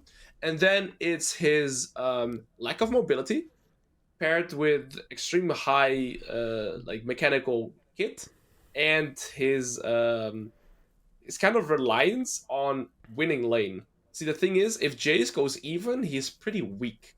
And so your kit allows you to really dominate laning phase, and he's one of the most oppressive champions to lane into, but then you have to balance your weak mobility, and you're gonna have to balance, it is very skill heavy too, right? It's not easy to execute combos reliably on the champion. So with all those things combined, I think that ties into his win rate. But what I will say is that tank Jayce is by far one of the most toxic and disgusting things to play against. What was that? It's still around. It's not so. I've never. So the build path, right? Wait, is that right? Wait, so you go Hollowed Radiance, Fimbulwinter, and do you go like Eclipse or something, or Moramana? What do you build? So you go. You have the full tank option and you have the Eclipse into tank option. Yeah. I think Eclipse into tank right now is better. So you'd go Eclipse with Grass setup, and then you go into Unending Despair or Unending Despair. Yeah, okay. Yeah. You go Hollow Radiance, yeah, and then you just go Spirit Visage or anything that you need regarding that game. And the thing is, You even had the option. I don't know if it's still good now. I should test it, but that's what I did. Like at the end of last season, is you literally rush. You skip Eclipse. You go Unending Despair instantly. First item, especially against 80 top sides, and then you follow up with Hollow Radiance, Spirit Visage. And the thing is, you think, where is he gonna get his damage from? I don't know where he gets it from. His base hits are really high, so you actually lack. There's like no wave clear lacking because you just one shot every wave still when you're building tank because all your base damage is so high. But I thought it would have massive drawbacks. Like, okay, you're not gonna have a lot of damage in mid to late game. I was a Garen with 4 items against the 4 item only tank Jayce, and I didn't even get past half his HP, like even close. He just has so many shoots, so much healing, and his damage doesn't seem to fall off. It's mind blowing to me. But yeah. Okay, but why not just play a tank though that actually uses those tank stats better? Like you're more utility. Like I still You feel can like fight people. You can just fight people, dude. I know, It's but still a lot I'm of trying to damage. think. I've only played one tank Jayce, I think, and I literally did no damage, contrary to basically what you're saying, Alois. And like, I just had an 80k, we just chopped him down and just CC him, just one shot him, dude. Still, like, okay. I mean, obviously it's a thing. I know it's a thing, but like, it's just. I had one today and it did really well. It did a lot of damage. Is that right? Okay. Yeah, it depends on the comp as well, right? So yesterday I was watching. I don't know whose stream I'm watching, but he was playing against a Jayce top, and the comp that they had was Renekton top, Talon jungle, something mid lane, and Kalista 80 carry. So when you have 3 of these 80 champions that have no scaling in their kit, regardless of like armor penetration or Yeah, that'll be damage or really opponent good. Yeah, I damage, could see. yeah, the tank Jayce there, and it scales extremely well too, and that is very often the downside of, well, actually some tanks they'll lack in mid to late game scaling, but Jayce stays relevant, and that is a big thing for the tank. But you know what also would be good in that game, though, you just grab is Poppy. Wouldn't Poppy just be insane? Yes, but then who likes to pick Poppy when you can pick Jayce? You know? True. Like, more you fun. can just pick Jayce and get best of both worlds, right? That's You get to true. play tank Jayce. No, I agree. Poppy would then just be objectively way better. But I will say that with Jayce, though, you get best of both worlds in regards that you're still extremely oppressive in lane, which is surprising. Because You you get the less grass well. Yeah, he utilizes grass really well. You can also just hit when you're range form, then switch to melee form. You get the full grass because you're a melee champion, and you don't lack wave clear or trade potential in the early game. Surprisingly, even if you just recall and get a chain vest, like your QE still pretty much one shots the wave, which is weird to me. So yeah, but it's So is hard this to the pull off. future? Is this the future of Jayce? Is this just gonna be tank Jayce, or is this like a thing? Like, is this? I'm probably more happy with this future, to be honest. Like that tank Jayce, there's just a full damage Jayce. Honestly. I thought you were is making this like an arcane reference there. Like, oh, is this the future? Is this like, are we Oh progressing? no, about no. it? I haven't even finished. I thought you I were haven't even scoping finished that Arcane. way. Like, I don't think it will. I think it'll be a gimmick. I a don't. gimmick, I can't see it. Okay. I can't I see thought it was a it. troll at the start. I was like, oh, people are trolling on Jayce now. But that it felt good in the scenarios where it's good. But Yeah. yet, like, when you're snowballing, I'd say just go 80 Jayce. Now, next one is Garen. We have mentioned Garen before briefly about how good he is for learning the fundamentals and stuff like that. Any other comments about Garen? Axiom Arcanist is amazing on him. So his ult, so it increases your ultimate damage, and so it also like he gets you faster to the execution range. And this is specific for Garen and Urgot. There's 2 immobile melee top lane champions. Also Mordekaiser, by the way. Boots of Swiftness, in my opinion, is the item that has to get nerfed ASAP. Because for 1,000 gold, they are pretty much the best boots in the game. 60 movement speed is ridiculous. But then the upgrade with tier 3, where you get 4% movement speed, is really, really strong. And with Garen and Urgot, you just have 450 base movement speed with upgraded tier 3 boots. And see, the big downside of champions like Garen and Urgot is their lack of mobility and your reliance on getting into mid range to have any damage. But you don't have any problems with that absurd amount of movement speed. And so yeah, I think those champions are just like both are really good because of those tier 3 boots with boots of sweetness. So the big question I have, because Garen's itemization is always so controversial. It's like, do you build Strybreaker? Do you build Triforce? Do you build crit? Well, do you not build crit? So where's your head at right now with optimal Garen building? What should people be building on Garen? Yeah, and where does Axiomark fit into that? What item are you building that on? Oh no, it's like it's the rune. Oh, the It's like the new rune. Sorry. sorcery. I was Yeah, gonna yeah, say. yeah, yeah, yeah. 'Cause Sorry. wait, maybe I just said I was the gonna say item. that's so Yeah, troll. yeah. I don't know. Uh, Nah, I I don't think know you what did it's say the called. It's item. I knew what you meant, but you said the item. My Yeah. bad. No, yeah, it's the Yeah. axiom, or what is it called even? I I don't don't know. remember. But it's the I always rune forget the in name, the- but it's the new rune. yeah. Yeah, it's very strong on Garen. Um, Axiom Arcanist. Axiom Arcanist. Okay, yeah. Yeah. It's very Close similar. enough. Yeah. I got the axiom, but yeah, that rune, Halfway. especially like it's ridiculous. Also at level 11, because your ult gets basically more base damage, and so you get execution range faster too. What would the the build for Garen? Builds. Yeah, I think right now it's Strikebreaker, very often followed with. So I've been kind of swaying away from Phantom Dancer. I think it feels kind of like luster. So my second item, depending on kind of the game state and like who's strong, I would either go for Deadman's Plate if I feel like I can reliably still kill my opponents in sideline with that, and if I need damage and or sustain, I go for Mortal Reminder. I think that's an amazing item on Garen. And then I pair that up with either a Serpent's Tank third, or I would go just Deadman's Blade. So the items that I'm just pretty much considering is Strikebreaker first, pretty much every single game. And then I go for Deadman's Blade or Mortal Reminder, and then there's Serpent's Fang. And then, if you need magic resist, you have a Force of Nature. And I think then you're pretty much full build. Are you going There's Phase Rush or Conqueror, or is it just matchup dependent? Yeah, it's matchup dependent. I'm a big fan of Phase Rush Garen, but so I'll go Phase Rush in like 80% of my matchup, but Conqueror just gives you way more laning phase potential. One thing I will say though is now that proxying is so like easy to replicate and do, I go Demolish Garen on every setup that I run. At least I like Phase Rush because it gives you access to Resolve Tree. If I go Conqueror, I kind of still want Sorcery with Celerity and Axiom. But with Phase Rush, you get access to Resolve. I go Demolish, and then you don't have to kill your opponent. You just proxy the wave, and then once your wave's on the turret, you just run back, hit the Demolish, and you go back to proxy, and that feels amazing. That's what reliable, too. Aeroslash is so good at. When you watch Aeroslash, he's so good at proxying and identifying when to proxy and how not to. Like, he's so good at that. Yeah. So fun to watch. Okay, so back to the tier list. We've cut. Oh, actually, Nathan, any narratives with Garen, or you like Garen? I think Garen's awesome, champ. All right, we're safe. All right, so moving on. Okay, Sett. Holy moly, Sett. I've been through the ringer with Sett. I love it. So here's some BBC lore around Sett here, Alois. Oh. So Curtis played a lot of Sett to make our guide. Curtis, actually, we put Curtis on Sett duty. He made our Sett guide for the Top Plat Academy. Curtis, I went deep. I went deep with Sett. But starting at a high level, Curtis can get into that after.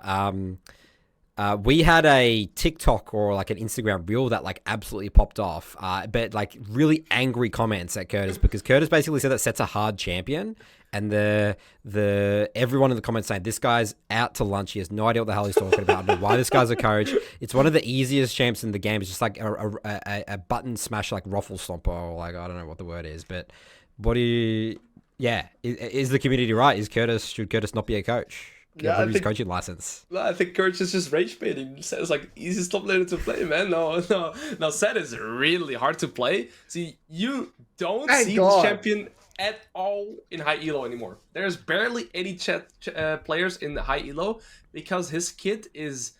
So the thing is, it's both beautiful and kind of awful at the same time. Is his kit is so linear and simplistic, and it's very easy to play around it. But see, the thing to that is the lower MMR you play it, it's like, how do I ever approach Sett when he can stat check me this hard with his E, his W, his 2 auto attacks instead of 1? How do I ever walk past him, right? But in high elo, people know how to play around that stat check potential that he has and his lack of mobility, and then it becomes way easier to play around him. Paired with the fact that he has absurd high cooldowns. His E and W both are like 16, 17 seconds cooldown. So the trade windows and the all-in timers that you get is kind of where you shine as Sett. So yesterday I was coaching a student, and he was playing Sett into Garen, a matchup we'll see very often. And I remember that in level 1 he got a trade with his E, and both of them traded counter to half HP. And then his E was on 5 seconds, and I told him, you should start your trade right here. And you would win the extended fight with having your 2 fists and your conquer stacks, and then during your skirmish, you'll have your E again, kind of. And see, this is kind of things that you just need to know as a Sett player, because very often people wait with trading until they get their cooldowns. But with Sett, because they're so high, there's so much skill expression with knowing when to fight and knowing when to avoid fights, and that's really where the real difficulty with Sett comes in as well.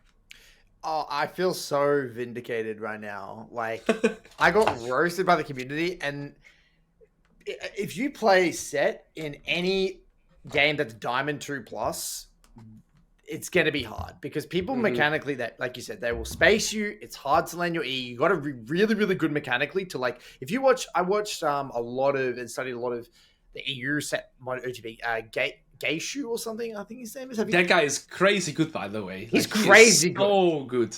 He's very, very good. I learned a lot from him, and I started matchups off him and everything. And I actually spoke to him. He's a nice guy. And he and what he does, he's like super good mechanically. He wiggle really, really effectively. He'll catch you off guard, utilizing the movement speed of like the Q to get in range, to land the E, and all these things. And you and Sett is a champion. If you don't do that stuff in Diamond 2 plus, you don't know your matchups and you're not good mechanically, you will get kited and you will be fucking useless and you will lose lane.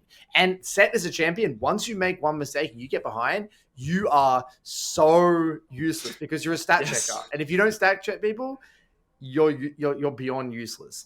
And you have no job. You have no job. Yeah, you literally have no job. And so and then when I got flamed for saying it was simple, like a hard champion, it was like, you guys have no fucking idea. Like straight up, I'm just gonna say these people we get these comments like that. They're so like what's the word? Like they're so confident that we're wrong. Yeah, they're not curious about like why would he might think that way? Like what? Like maybe I disagree with him, but it's flat out. It's like flat out. Like where like give me the Midland Academy, I'll fucking take over Curtis and know what he's doing. It's great. Like the confidence they say. Anyway, that's a whole other conversation. This is TikTok comments, right? Yeah, TikTok and Instagram. TikTok comments are the worst. With all the respect, but the things you see there are just like, yeah, just get the hell out of there. Yeah. But yeah, the thing I'll say about Sett though. So Sett, I was pleasantly surprised. You scale if you can get to 3 items, you can win the game off a team fight. Like straight up, like you get your 3 items, you can straight up win. So what I found is that like the whole idea about Sett is like you got to know your matchups, you snowball your matchups, you get a lead, you get rock and rolling, and then you kind of enter a power trough where other champs start to spike, but then you spike hardcore on 3 items. And then you team fight like insane amounts. But the problem is that if the game doesn't get to 3 items, like you just can feel really, really, really weak. So what I learned from that Gaishu guy is that he's so good at his ultimate in team fights. He knows exactly who to ulti, like ulting the tanks and the tanky members, the angles, holding the E, like and just being super, super technical with the W, not min-maxing the W, like really making sure that like you're soaking maximum damage. And it's all those sequencing of abilities. Like you said, the cooldowns are so high. There's no room for error. You miss your W, you're done. You miss your E, you're done. You are in the wrong direction, you're done. And that's just the reality of the champion. So sure, in gold or maybe in bronze, dude, sure. But like, so I think you describe it perfectly. But like above Diamond 2 level, Sett is extremely hard to execute. The lower you go, the easier it is. And I think the beauty of Sett is that his stepping stone is pretty good to get to, but his skill ceiling is ridiculously high. Yes. Yeah. And it's the same with Darius to me as well. So these champions, and Tryndamere as well, I think Tryndamere is a bit easier, but the thing is when you play these simplistic champions, which is surprisingly, like the skill ceiling becomes so high because you need to know your all-in timer so well to be able to utilize those champions to their potential. Like what I've had with Gaishu is he goes flash goes into Riven. There's no Sett player that does that. And I press my Q once, and this guy goes onto me, and I am dead. I'm like, what just happened? That have to be the first time I'm like, I've never had anybody do this to me. And that's the thing of like, you need to know these champions so well, and they're all in them as well. And then they feel like, how do I ever play against them? But if you don't have that, and you make one mess up, goodbye. You're useless for the rest of the game. Yep, that's it. That's exactly my experience. And I had and the thing was Sett, the learning journey is so painful because you're just not going to know these things. You're not going to know the matchups. And you're like, yep, I just died here. Yep, my lane. Like I'll give it like the matchup that I had the most suffering was the Sett v Aatrox.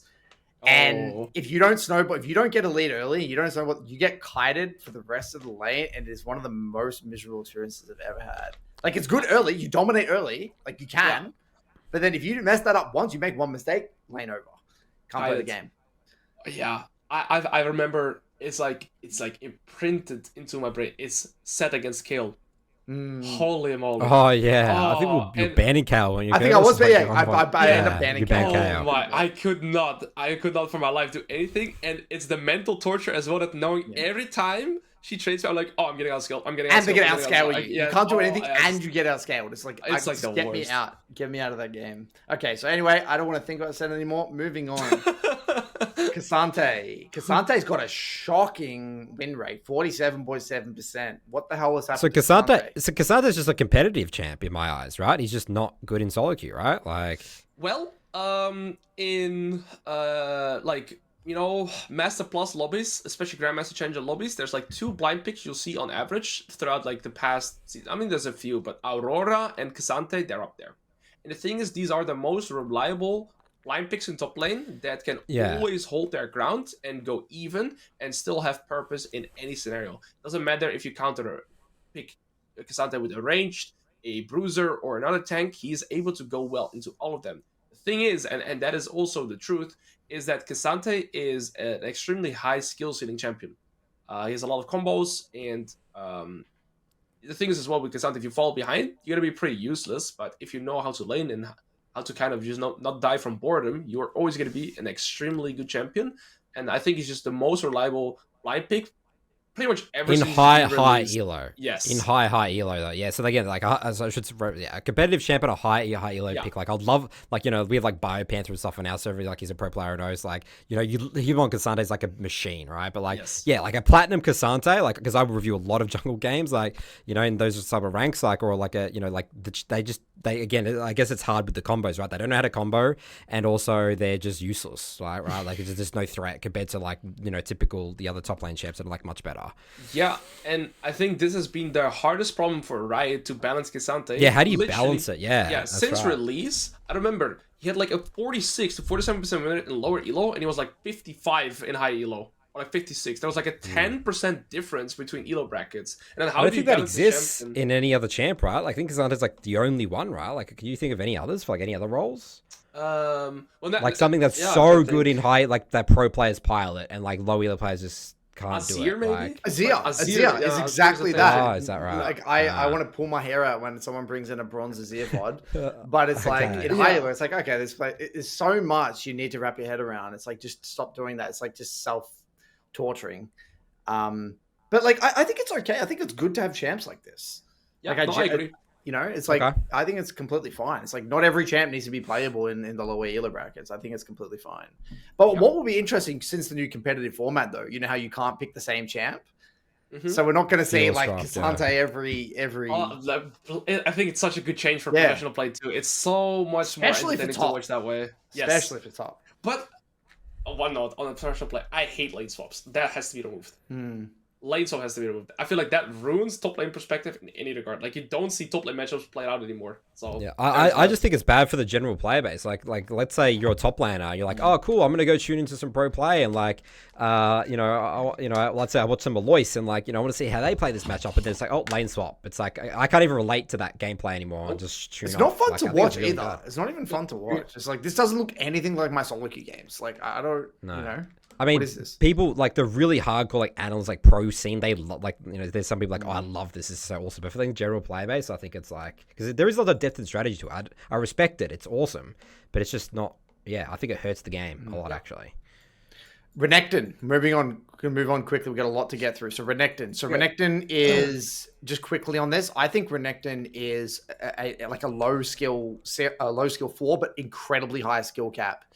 Agree or disagree? Absolutely agree. Like, you nailed the head on it. And what I will say is that I think Renekton has shot up in priority as well because of his flexibility by being able to go for Jack of all trades Renekton, and you have more build diversity. So I've even seen some Trinity Force Renekton. I don't think it's optimal, but you get like options to Eclipse Cleaver, Yumus. You have Blade Rune King if you want to go for more sideline Renekton, or you just have the full bruiser where you just go Starox, Death Stance type champion. So I like that he's very, he's able to go for a lot of build diversity. Like if you're scared of getting outskilled as Renekton, I've had games where you go like Eclipse, maybe Yumu's Blade Rune King Seraljas. It's like a full one-shot build still in side lane. Kind of feels like the old Prowler Skull Renekton. So you get one shot, but you also one shot anything that comes your way. So I've been liking that you have some build diversity, and I just think he's a staple in top lane. Yeah. Shout out Charlie who's now heading up our 80 Carry Academy. He was a Renekton aficionado, and he opened my eyes to the complexity of Renekton's trades. Like Renekton trading patterns, there's a lot of nuance and there's a lot of details that are easily overlooked. How you use your Fury, what you choose to use your Fury on, whether it's the double E for the shred or the power W or the empower, it like matters so much. And when you cast your R, the timing of your R, like all these little details completely go over everyone's head when they first play the champion. They think, oh, it's just Renekton. You're just this big fat bruiser. Super easy. Super easy. But it's if you want to get good at Renekton, you can get really, really good at that champion. And it doesn't even look like the same champion when you see it piloted correctly. Yes. Any narratives, Nathan? Oh, I fit Renekton and Darius in the same category. It's like the psychologically the problem is that you can kill anyone, but you stop farming. I mean, this is what happened when I played Renekton. I didn't realize that you could just like farm and like that's what Charlie like. He like out he scales with Renekton. Yeah, right? You can like scale. That's the mindset, right? But the psychology plays because I'm looking at it right now, it has a negative win rate. It's 49.31, right? Players can't. It's too hard to be disciplined on a champion like Renekton and Darius because you can always kill someone, so you're always overextending. You're easy to kill from junglers. You can int team fights instantly and be useless. So that's my narrative there. That's my piece. I think that's pretty reasonable though. Like I can understand that. You're right. The only thing I'll say about Renekton, it is my perma ban for 6 years or 7 years already. Oh, really? Yeah. I'll play every now and then to do some educational content, but almost every melee bruiser he stat checks, and the thing is, with Renekton, you gotta be so on your toes in the early laning phase, like one mess up, and he will completely ruin you, and you're kind of like a spectator for the next 10 minutes. And Renekton, paired with a strong early game jungler, especially an AP jungler, makes me miserable. There's no Renekton Elise, the L classic. Classic, yeah. The top laner will go 0 and 10 out of the game. Yeah. So you can't itemize against it. You can't lane against it as a melee champion. And I like to play melee champions, so Renekton's out for me. It's out of the question. I just remember competitive. Like I remember doing scrims back in the day. It's like, all right, we got Renekton Elise. We're gonna play topside this game. It's just the most El Clasico drafts you could like possibly do. I'm out. I don't want to. And the funniest thing as well, you would lock in Renekton Elise, and there's like no counterplay. It's like they know exactly what you're going to do. There's zero counterplay. Yeah. Yes. It's like, are they going to free stack and going to time me? What are we? Well, it depends. Yeah, it's all up to the jungler. It's up to the jungler to like, especially like let's say a Zinzak of 3 camp and match that, like, and defend the dive 100%, and then it's fine. But you warp the game, like you complete the game. The whole game's based on that. Correct. Yeah. And then enemy picks Elise, and I get a hacker and jungle that's full clearing. Get me out of the game real quick. Or he counter games, we both die. FF. Not fun. You're right. All right, now the next one, we kind of did already speak about Irelia, just quickly. She has a positive win rate in Platinum Plus, which is crazy, right? Which we're kind of talking about. So she's very strong. Any other comments that we didn't talk about before with Irelia? But we didn't really say, like, she's a hard champ, right? Like, let's say a Platinum or a Silver. I've said before. Would you recommend it to people? Maybe in her current shape, yes. But generally speaking, no, I've never gone out and say I would recommend Irelia, because to me, so I think if we're talking top 5 hardest top lane champions in terms of stepping stone, I would say Irelia's up there, paired with Jayce, Gangplank, maybe Riven, and Fiora, maybe something like this. And so it's always the expectation that if you want to learn to play Irelia, be willing to invest 300 games to get half decent on that champion. If you have that time availability and you want to make that investment, then by all means go for it. But you need to have that expectation before going into it, because Irelia is not a champion. You'll play for 10 games and be decent. Side note, I think Irel King is probably one of the best players in the entire world. Yeah, 100%. Like, if anyone wants to get their mind completely blown, go to Irel King's YouTube channel, type it in, watch his any VOD. It is mind-boggling how good you can get at the game, and that champion is he makes that champ look good in any meta. It's crazy, absolutely crazy. Okay, so And then we had Riven, right? We got Riven, your baby. And we kind of mentioned Riven before being in a really good position with the meta and everything. Any other comments? Like, I mean, actually, I'm going to palm off to Nathan quickly. Narrative King, Riven. Narrative King, I love that. Yeah. So we don't have the caliber of Rivens like you and Oz. We have next was Rival when he Rivals was there, yeah. Rivals when he was like he doesn't play a ton of solo queue anymore. But Rival did play a lot of. Yeah, but like even like Rival, like yeah, he would have these games where he pops up, but Riven's just useless and something. Like I just absolutely like it's just so. I think it's literally I hate Riven because it's like I feel like the game sort of like warped around him in a way. Like a behind Riven is like nothing more useless than a behind Riven in my perspective. Yeah, I'm not scared of. Honestly, same thing. Like it's sort of the same thing. Like Riven, like, even in the Darius or Renekton category, he can always kill someone. So he's gonna play like an idiot and he's gonna throw the game. And like, I mean, I'll even say like Rival has thrown a lot of games. Riven. Like, don't say it's alright. You know. So yeah, because I've been jungling like, to get him ahead, and like, okay, Rival, let's close out the game cleanly. And it's like, okay, I'm in base. Why are you making an aggressive play? Let's, you know what I mean? Let's settle down here. So, yeah, but I can see it's a sort of a snowballing champion. Is it a snowballing champion? Is that what it is? Yeah, the way I phrase it is you don't play Riven to go even. You play Riven or behind. You play Riven to get ahead. And Riven has the perfect kit to do that. But that's also where the skill expression comes in because you're laning without sustain, which is really hard for a top lane champion to begin with. And so if you take one bad trade on Riven, it is more punishing, I think, than almost any other top laner. Because you have no fallback patterns in terms of sustain, and you're nearly always playing with Ignite. So that combined, you need a lot of experience. You need to be beaten down a lot of times in order to understand your scenarios. And then, yeah, that ties into what you said. You got to be careful to not become a montage player when you're playing Riven, because it's very easy to fall into that. I feel like I'm kind of different to you, Nathan. I feel like Riven is absolutely terrifying. Like when it's okay, so like if I think of a Fed top laner that is the most terrifying and can 1v9 a game, I think a Fed Fiora, a Fed Camille. Yes, terrifying. Jax. Fed Jax, and Fed Riven. I think a Fed Riven is one of the most unkillable, game-breaking things I've ever seen. Like, yeah, it's true. Sort of. I generally would not put that in the category of those. Really? It'd be close, but it's not in those category of the Fiora, I would Camille, actually Jax in my eyes. prefer a Fed Riven even to a Fed Jax, honestly, in all the champions. I feel like this is the thing. I think this will heavily tie into the champions you prefer to play as well, Curtis. Because if your champion is not able to... So I think you and Nathan see the game now from a different perspective.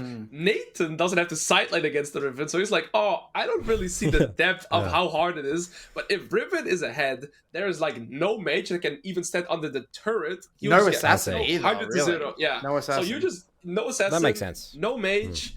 Like, you just can't sidelane unless you're Cassiopeia or something like a Victor. But anything else, you get one shot. And you compare it with, say, like a Camille or like a Jax, right? Jax and Camille, they have like basically one gap closer. It's like Camille's E or Jax's Q. But Riven, it's like constant. It's like a Q and a Q and a Q and an E and then a Q. And it's just like you can't escape. You can't get away. Like I feel like when I'm like versing a Fed Camille, it's like, okay, she's gonna E in, and then she's gonna R, and then there's an opportunity. But like I don't feel like with the Fed Riven, I don't feel like there's that opportunity. Again, I've got my own narratives. I'm spitting bullshit. That's just how I feel anyway. No, I think Alois was right. I think you're right. Yeah, you're not silent. But again, like I'm a jungler player. I love playing around sidelines Alois, and he's gonna the Riven's gonna be a montage player. So I slow him down. Okay, so now we've got a spicy. We got Yone top.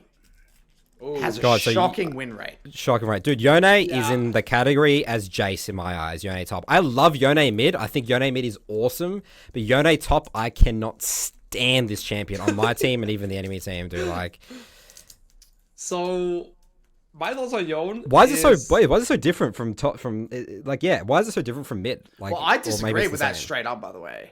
Okay. I think Yone's better in top than it is in mid, but that's whatever. No way, dude. Okay, Alois, here we go. Anyway. Okay. So the way I see Yone top is that Yone is actually extremely oppressive to play because he has poke, he can win short range with his W, and he wins extended fight through lethal tempo. So Yone is extremely hard to lane into in like a lot of matchups. Like he can really, like he still has a like clear counter match. Like for example, Yone has nothing to do against like a Renekton, and it's really hard to do Jayce. Like it's a lot of skill expression too, But see, the thing is for me with a champion like Yone is that it's easy to play in lane, and it is extremely hard to pilot in mid to late because he is so reliable on setup. And you join a river skirmish as Yone without the Q prep, you're half a champion. You have no ult or flash, and you are a sitting duck in any skirmish outside of a lane. And so I think he's actually pretty easy to pilot in lane. And then that's after lane is where all the skill expression comes in for Yone. Yeah, but before you go here, Curtis, same thing, the TikTok comments. Curtis made his clip about Yone, and people, the TikTok and the Instagram people were roasting Curtis, saying that Yone, because Curtis said Yone has like no mobility, and he's like, he can't really play those big, it's hard, and but they said it's super Mid-game. easy, as all his dashes, mid-game. Yeah. So Curtis, Yone's the community mid-game- hated Curtis for that. Again, there's community, the TikTok and Instagram community, they have no idea what the fuck they're talking about. Yone's mid game, and we can make it right. Yone's mid game is one of the hardest in the game. Yes, It straight up is, and this what and Yone is a champ that gaslights people, because what happens is that they play Yone, they have a great time in the lane phase, they farm well, they take some good trades. Oh, look at this! These mechanics are easy. I'm learning these EQ3s. I killed someone. I AR'd someone. Yippee! And then they get to mid game, and it's like, oh fuck. There's a lot of small details that come into playing Yone mid game. You got to really know. Okay, can I? Is there anything that I can stack my Q off of? Okay, I actually got to get to objectives earlier. I don't want to. You think you're going to flank or some shit? You're not going to flank. A lot of the time, Yone needs to get to the objective early, stack your Q off the objective, and turn. But not many people do that. They also, one of the biggest mistakes I see with Yone is they get to the key item spikes and they play Yone like a split pusher. And yeah, sure, you can situationally split push. A lot of the time with Yone, you just want to get to your key spikes and group and fight on when you're strong. And use Fog of War. You want to get somewhere, use Fog of War, stack up your Q off Raptors or something, get creative, get a really good pick out of Fog. That's how you play Yone. And I think, a lot of people get gaslit just because they're having an okay early game. And this Yone is, and I would love to hear your take on this, Alois. Yone is, I would say, the number one champion that people they think it's really, really strong when they're versing it, and when they're playing it, they feel like shit. Like the difference, you see what I mean? Like they like, oh, Yone is so OP, I can't deal with Yone, and then they play Yone, and then it's like. Okay. Like, this camp is way harder than I thought, you know? Interesting. Like, the so just crazy. Quick look at the stats. I mean, I just looked it up for mid lane. It's basically the same negative win rate, 47.8% in mid and top, which is crazy because that's not my experiences. Yone mid is not that, it's really hard, dude. Like, I think you've hit it perfect. So I did my climb to masses on Yone top, and it is insanely easy to win lane. Yes. Because he was also really strong back then. Like, his W shield just got buffed. But the depth of knowledge and skill you need in mid to late to pilot the map as Yone is so ridiculously hard. And just the difference between me that cost me so many games is like E-ulting in a team fight or just straight up ulting in a team fight. Like, the difference just between that already, like, your E usage, it is so hard. Unless you're snowballing the game. Then every game is easy. But any mid game or even slightly behind, like, it is hard to 1v9 carry a game on Yone. And is so intricate. So yeah, I 100% agree with you. And we actually have arguably one of the best Yone players in NA now, who's a coach for the MLA, AJ. So shout out AJ, and he gets so sick of the narratives with Yone. People say, "Oh yeah, Yone is this," and AJ just shuts him down so quick, and he has so much authority because he's literally one of the best Yones in NA. So for those Instagram haters. I'm in the MLA. We'll roast you. It's deep. We'll roast you. All right. So getting back to the list. Oh, so Nathan, you've nothing else about Yone or? No, that was it. I just think Yone top. I think it's just super hard and top like to execute. But I mean, the stats don't lie. I mean, the stats say it's basically the same as mid. So yeah. So I'm going to talk about a champ that I personally have a lot of narratives because when I was playing top lane, Volibear. Oh.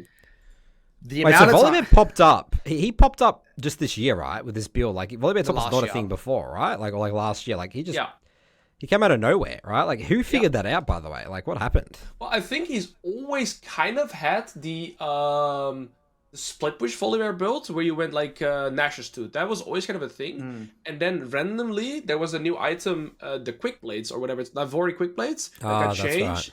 And then it was like the weirdest build ever. It popped out of Korea somewhere. It was like at the start of season 2, maybe even more than a year ago. But anyways, there was like the Rod of Ages into Navori Quick Blades, which was like the weirdest build ever.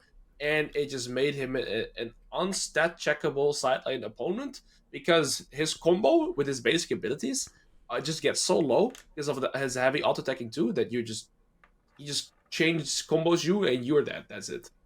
And yeah, now I'm actually not a big Volibear player. I think it's a champion that I perhaps have neglected, but this champion is like he can get priority in nearly every matchup, and he's king of tempo. He's really good at proxy farming. So I actually had a student the other day, and it was a Volibear player, and he played into a Maokai, and all he tried to do in the early game was keep fighting him, and he ended up having like 55 saves at minute 10, something like this. And I told him, if you genuinely stop fighting and you play for priority, you get like maybe demolished too, because he was playing with Shield Bash, and you just perma proxy and play for the proxy farm, high CS and plates, you're gonna be twice as fat as you are right now. And like it was like a few days later, it's still there in the comments. He said he had the exact same matchup, Volibear to Maokai, and the Maokai was like 0-5 and couldn't go back to lane because he killed him once after the proxy farm too, and it's like 100. He had 10 CS per minute, destroyed the game completely 1v9. That's so cool. So that's the thing that was like super rewarding for me to see as well. Volibear is amazing at playing like that, and I think he is. So I don't know if you guys have ever seen the Baus playing Volibear, but he goes for this weird Cosmic Drive proto belt into tank Volibear. So like and also Volibear is so good with Boots of Swiftness because you rely on gap closing with your Q. Boots of Swiftness, amazing at that. So I think with those things I really like Volibear, but I haven't tried it myself too much. And my cat's ganking me right now. Would Volibear be, you said you haven't played it much. Would Volibear be a champ that you would recommend people learning top lane with? Like, I feel like he would be good, like, for beginner people. Or, like, do you think that you it's so unrealistic, the amount of priority you can get? It's just you can't replicate that on any other champ. Because I could see that being, like, people learn the game incorrectly in that way. Would I be right in saying that? Or what do you think? In a way, yeah. But every champion, of course, is going to have their own strength and benefits, right? So that's one of the big Volibear strengths. I just think that the reference point on Volibear are not as clear-cut and as linear and easy.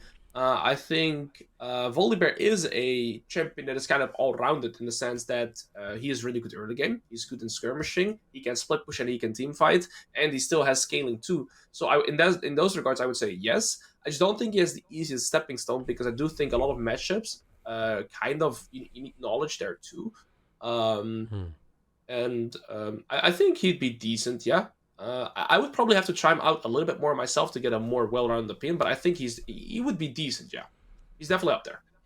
I think Volibear was the champ that I got solo killed the most when I was playing top. I think every champion I played, I was getting solo killed by Volibear. And then Charlie kept saying, you gotta respect the W, you gotta, and it's just one of those kits that I feel like, especially, I mean, it surprises me it actually has a negative win rate, to be honest. I actually thought it would have a lot higher. No, I think it's close to even. It's 49.98. I think it makes sense because Volibear, can be sometimes a bit useless. I think translating leads is the hard bit. Yeah, translating leads the hard bit. That's what Charlie kept telling really me. well said. Yeah, it's similar to Darius and Sett. Because his kit is so simplistic, stat check heavy, you rely on just letting that combo. But if you play, like, you just get super far ahead in resources and you go for that movement speed build, I think he gets way easier too. I think a lot of the win rate in Volibear is also people, like, not playing for those farm resources and itemizing them correctly. Okay, so we're running we've done a lot of champions here. We'll do 3 more. Okay, we'll do 3 more. Three. Wait, no. Let's go down to Ambessa, Curtis, because I think Ambessa. I really want to talk about Ambessa to get down to that. So we got Jax next.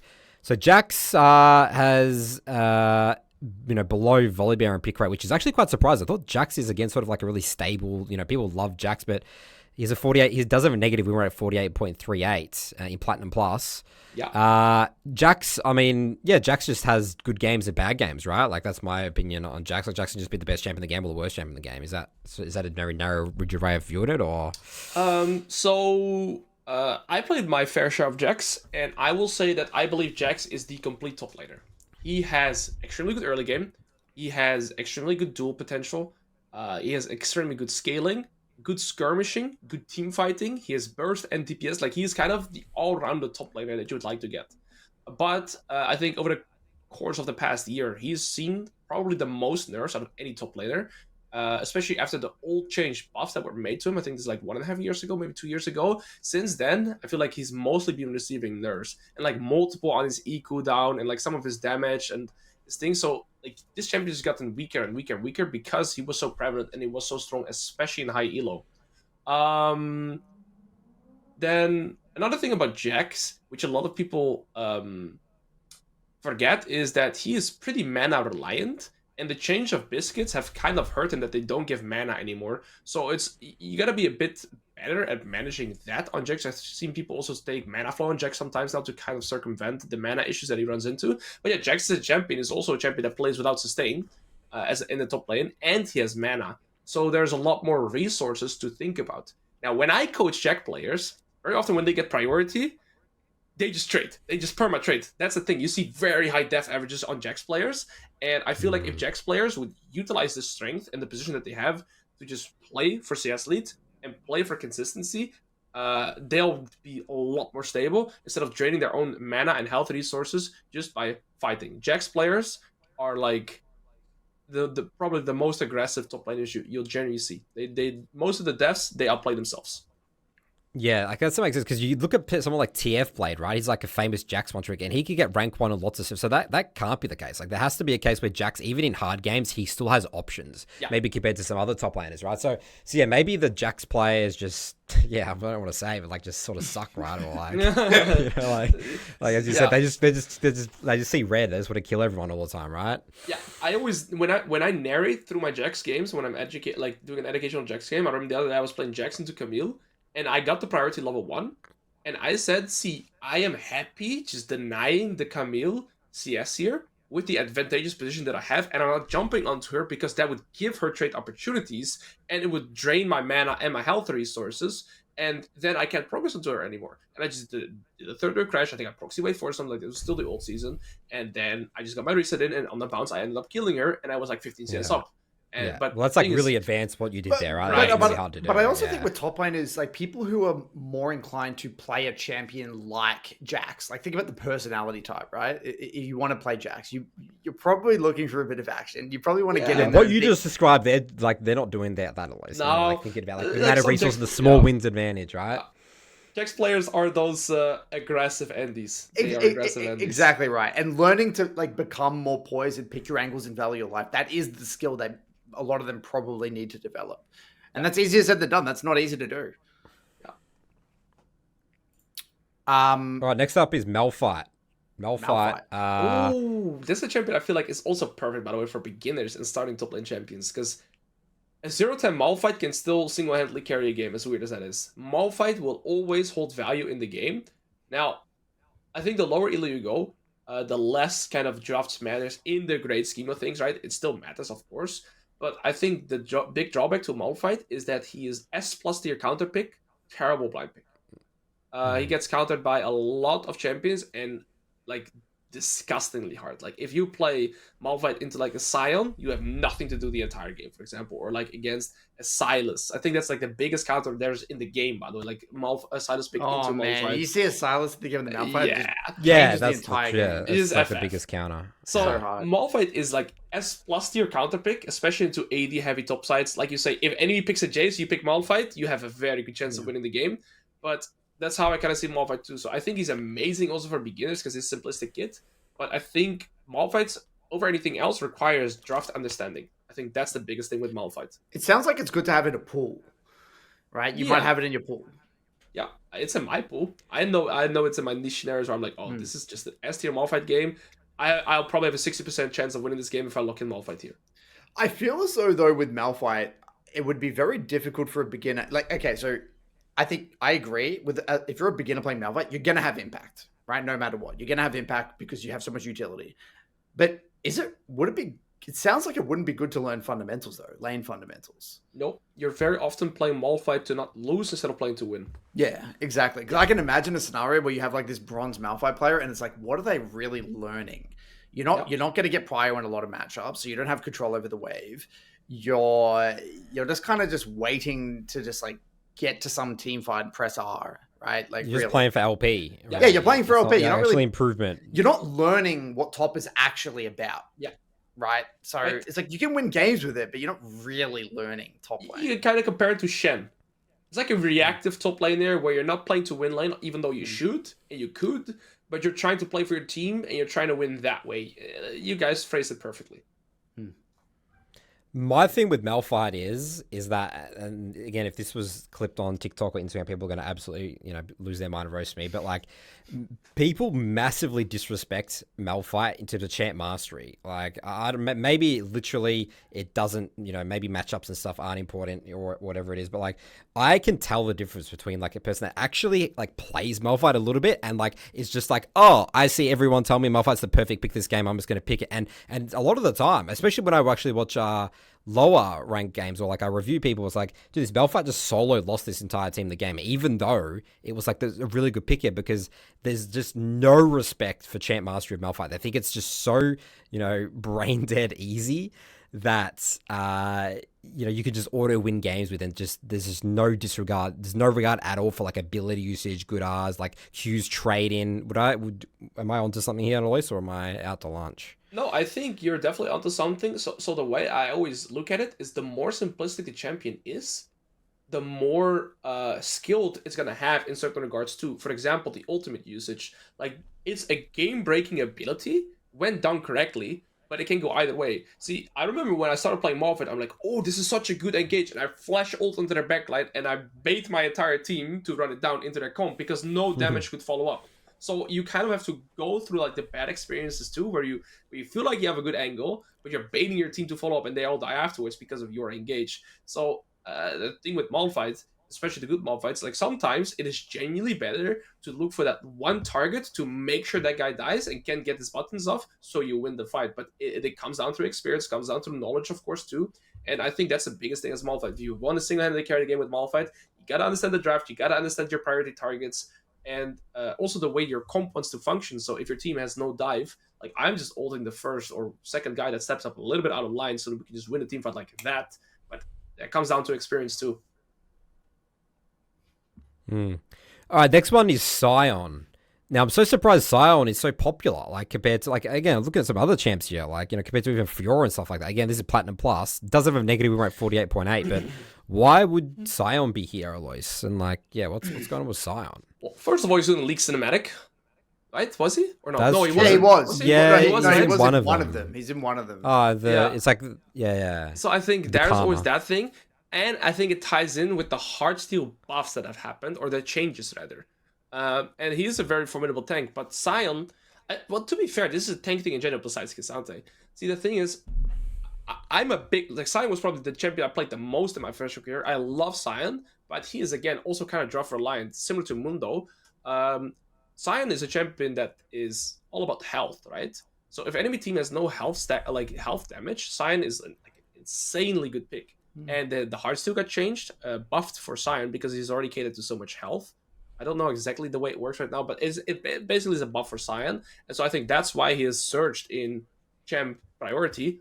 That's my guess. I don't think it's deeper than I think. Maybe- It's the Heartsteel changes. But it could also just be a secondary role. People could just be playing it. It's like, oh, I'm secondary. I'm autofield top. What am I going to play? I'm going to play like Could be. Sion Could be, yeah. and just Could sit be, there. yeah. and Or it's just the Bouse has single-handedly boosted that entire champion. True, that's a big know. reason too. Yeah, But I will say, you know what you were talking about before, Nathan, with Malphite. I feel like that's that comment about how like you can tell the Disrespect difference champ in mastery. different. Like I think Sion with champ mastery, like even Yeah. just I'm not even talking about the lethality or whatever I'm talking full tank. Like holy moly! Like I remember watching BioPanther play Sion. Like every little detail matters, and that champ can do work. That champ can seriously do work. he's super skilled. What do you think about Intin Sion, though, Alois? There's one person that can do that and nobody else can replicate it, and that's Baus. Ah. Yeah, like nobody can replicate his gameplay. It's so hard to do, and the way he does it is it's almost art. See, I've studied some of his competitive games too, where he's playing it into Jax, and so the thing is, it goes counterintuitive to everything you generally speaking have as a top player. So the thing is, generally speaking, when the wave is pushing towards you as a top laner, you don't want to contest it because you could risk dying and losing your position, and you die and you lose the entire wave. Baus wants to die on the timers, utilize his passive to make the wave keep pushing towards him, and he does it consciously in a way where he will drain his opponent from mana. So he's playing Sion into Jax, and Jax killed him whilst the wave was pushing towards Baus, but he made sure to put Jax on 1 HP in terms of mana and HP, and then the wave was still pushing towards him, so he ends up dying. He can straight walk back to lane with the home guards. He doesn't have to TP. The Jax has to recall, TP back, loses 1.5 wave, Sion is ahead. So it's hard to replicate. You need to understand a lot of concepts well, but when done correctly, it just feels, it's weird. It's a very weird playstyle, but it looks so nice when it works. So you've tried it, but you just still couldn't I've tried get it to that level. I've been motivated to try it again, but when I tried it, I played against Darius, I just got my ass handed to me. I died like 10 times, and every time I walked in the lane, he just hooked me, and I died. I was like, yeah, no, doesn't work. It didn't work for me. So yeah. Right, Cho'gath is next. And again, really surprised why this is so high. It's got a really good win rate, 51.75, quite positive. It's sort of like it's like the A tier or whatever it is for LoLalytics. Cho'gath is really good right now. I think Yeah, I Cho'gath think feels Cho'gath good is as well awesome. in my games. It feels really Yeah. strong. Yeah. I don't have no Yeah. idea why. Why could that be the case? There's this new setup. First of all, you have Axiom Arcanus, was it? Yeah, Axiom Arcanus. Arcanus. Yep. You have that on his ultimate, which is good. It lowers the cooldown and increases the damage, which is of course also good when you have an execution ultimate. And it's paired with the new Hail of Blades setup that people run. So you go in top lane, right? You just go Hail of Blades into sorcery with Axiom Arcanist.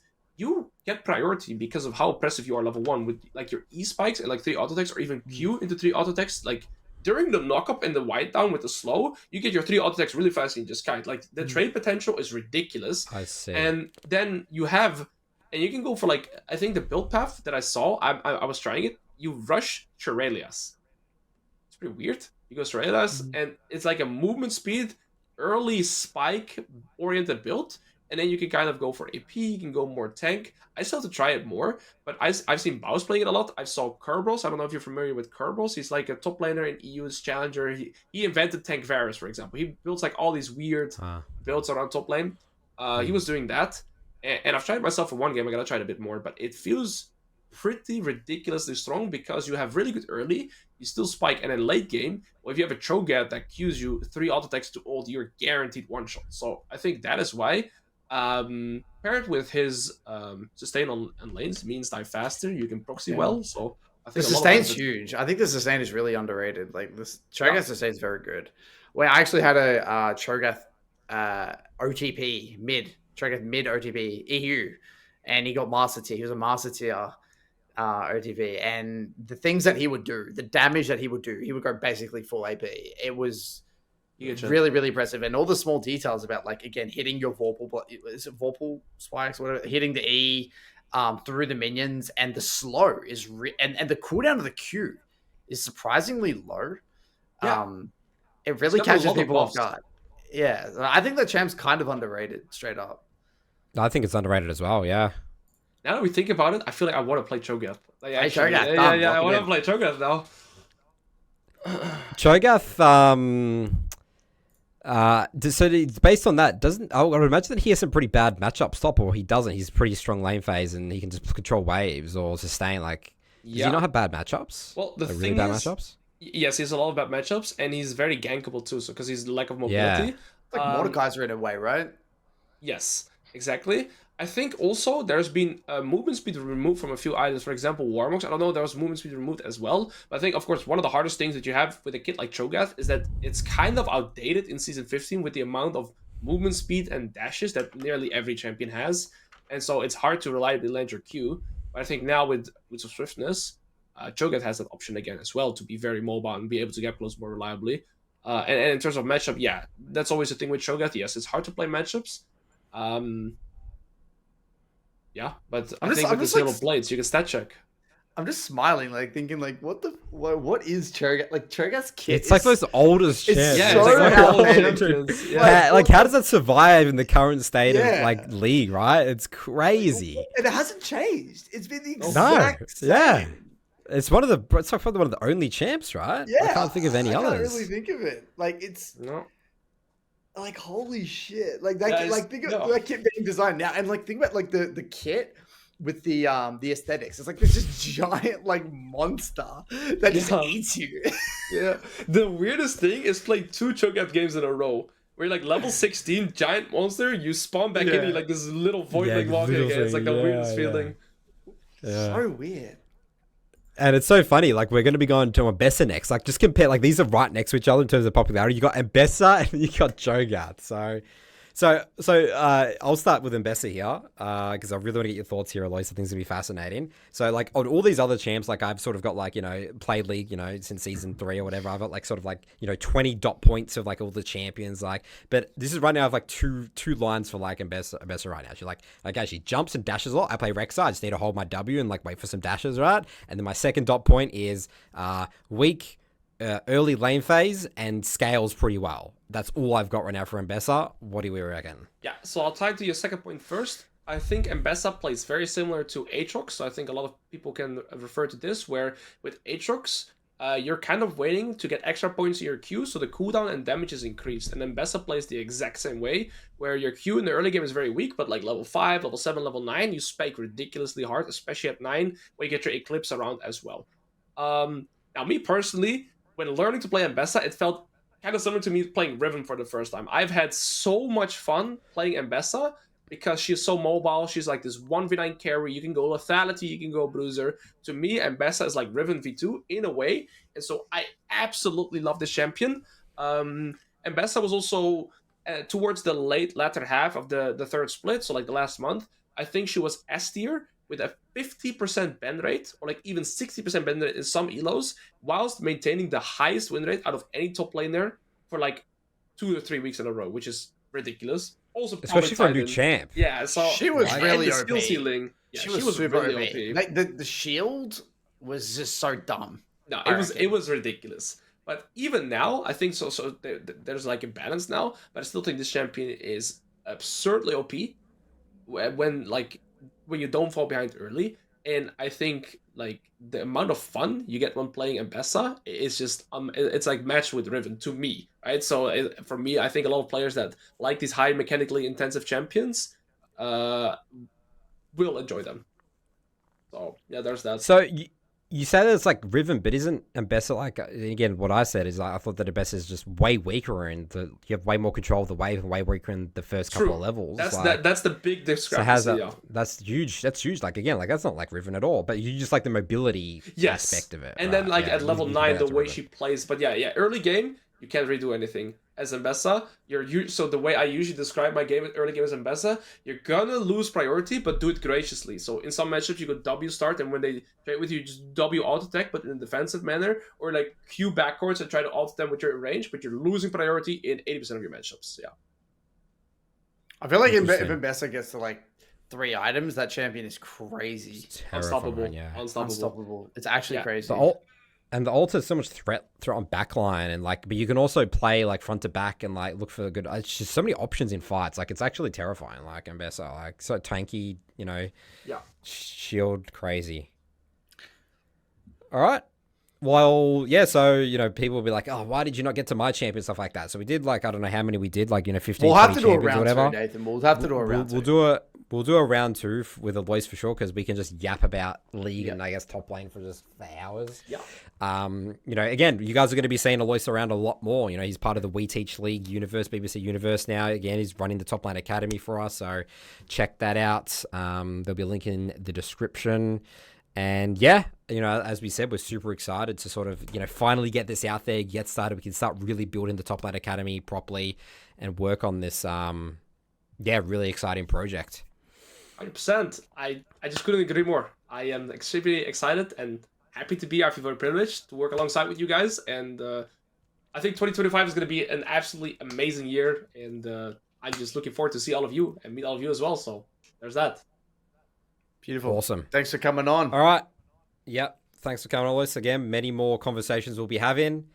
Good work, guys. Let's keep on improving 3-block process top lane Phantomentos. We'll see you guys next week.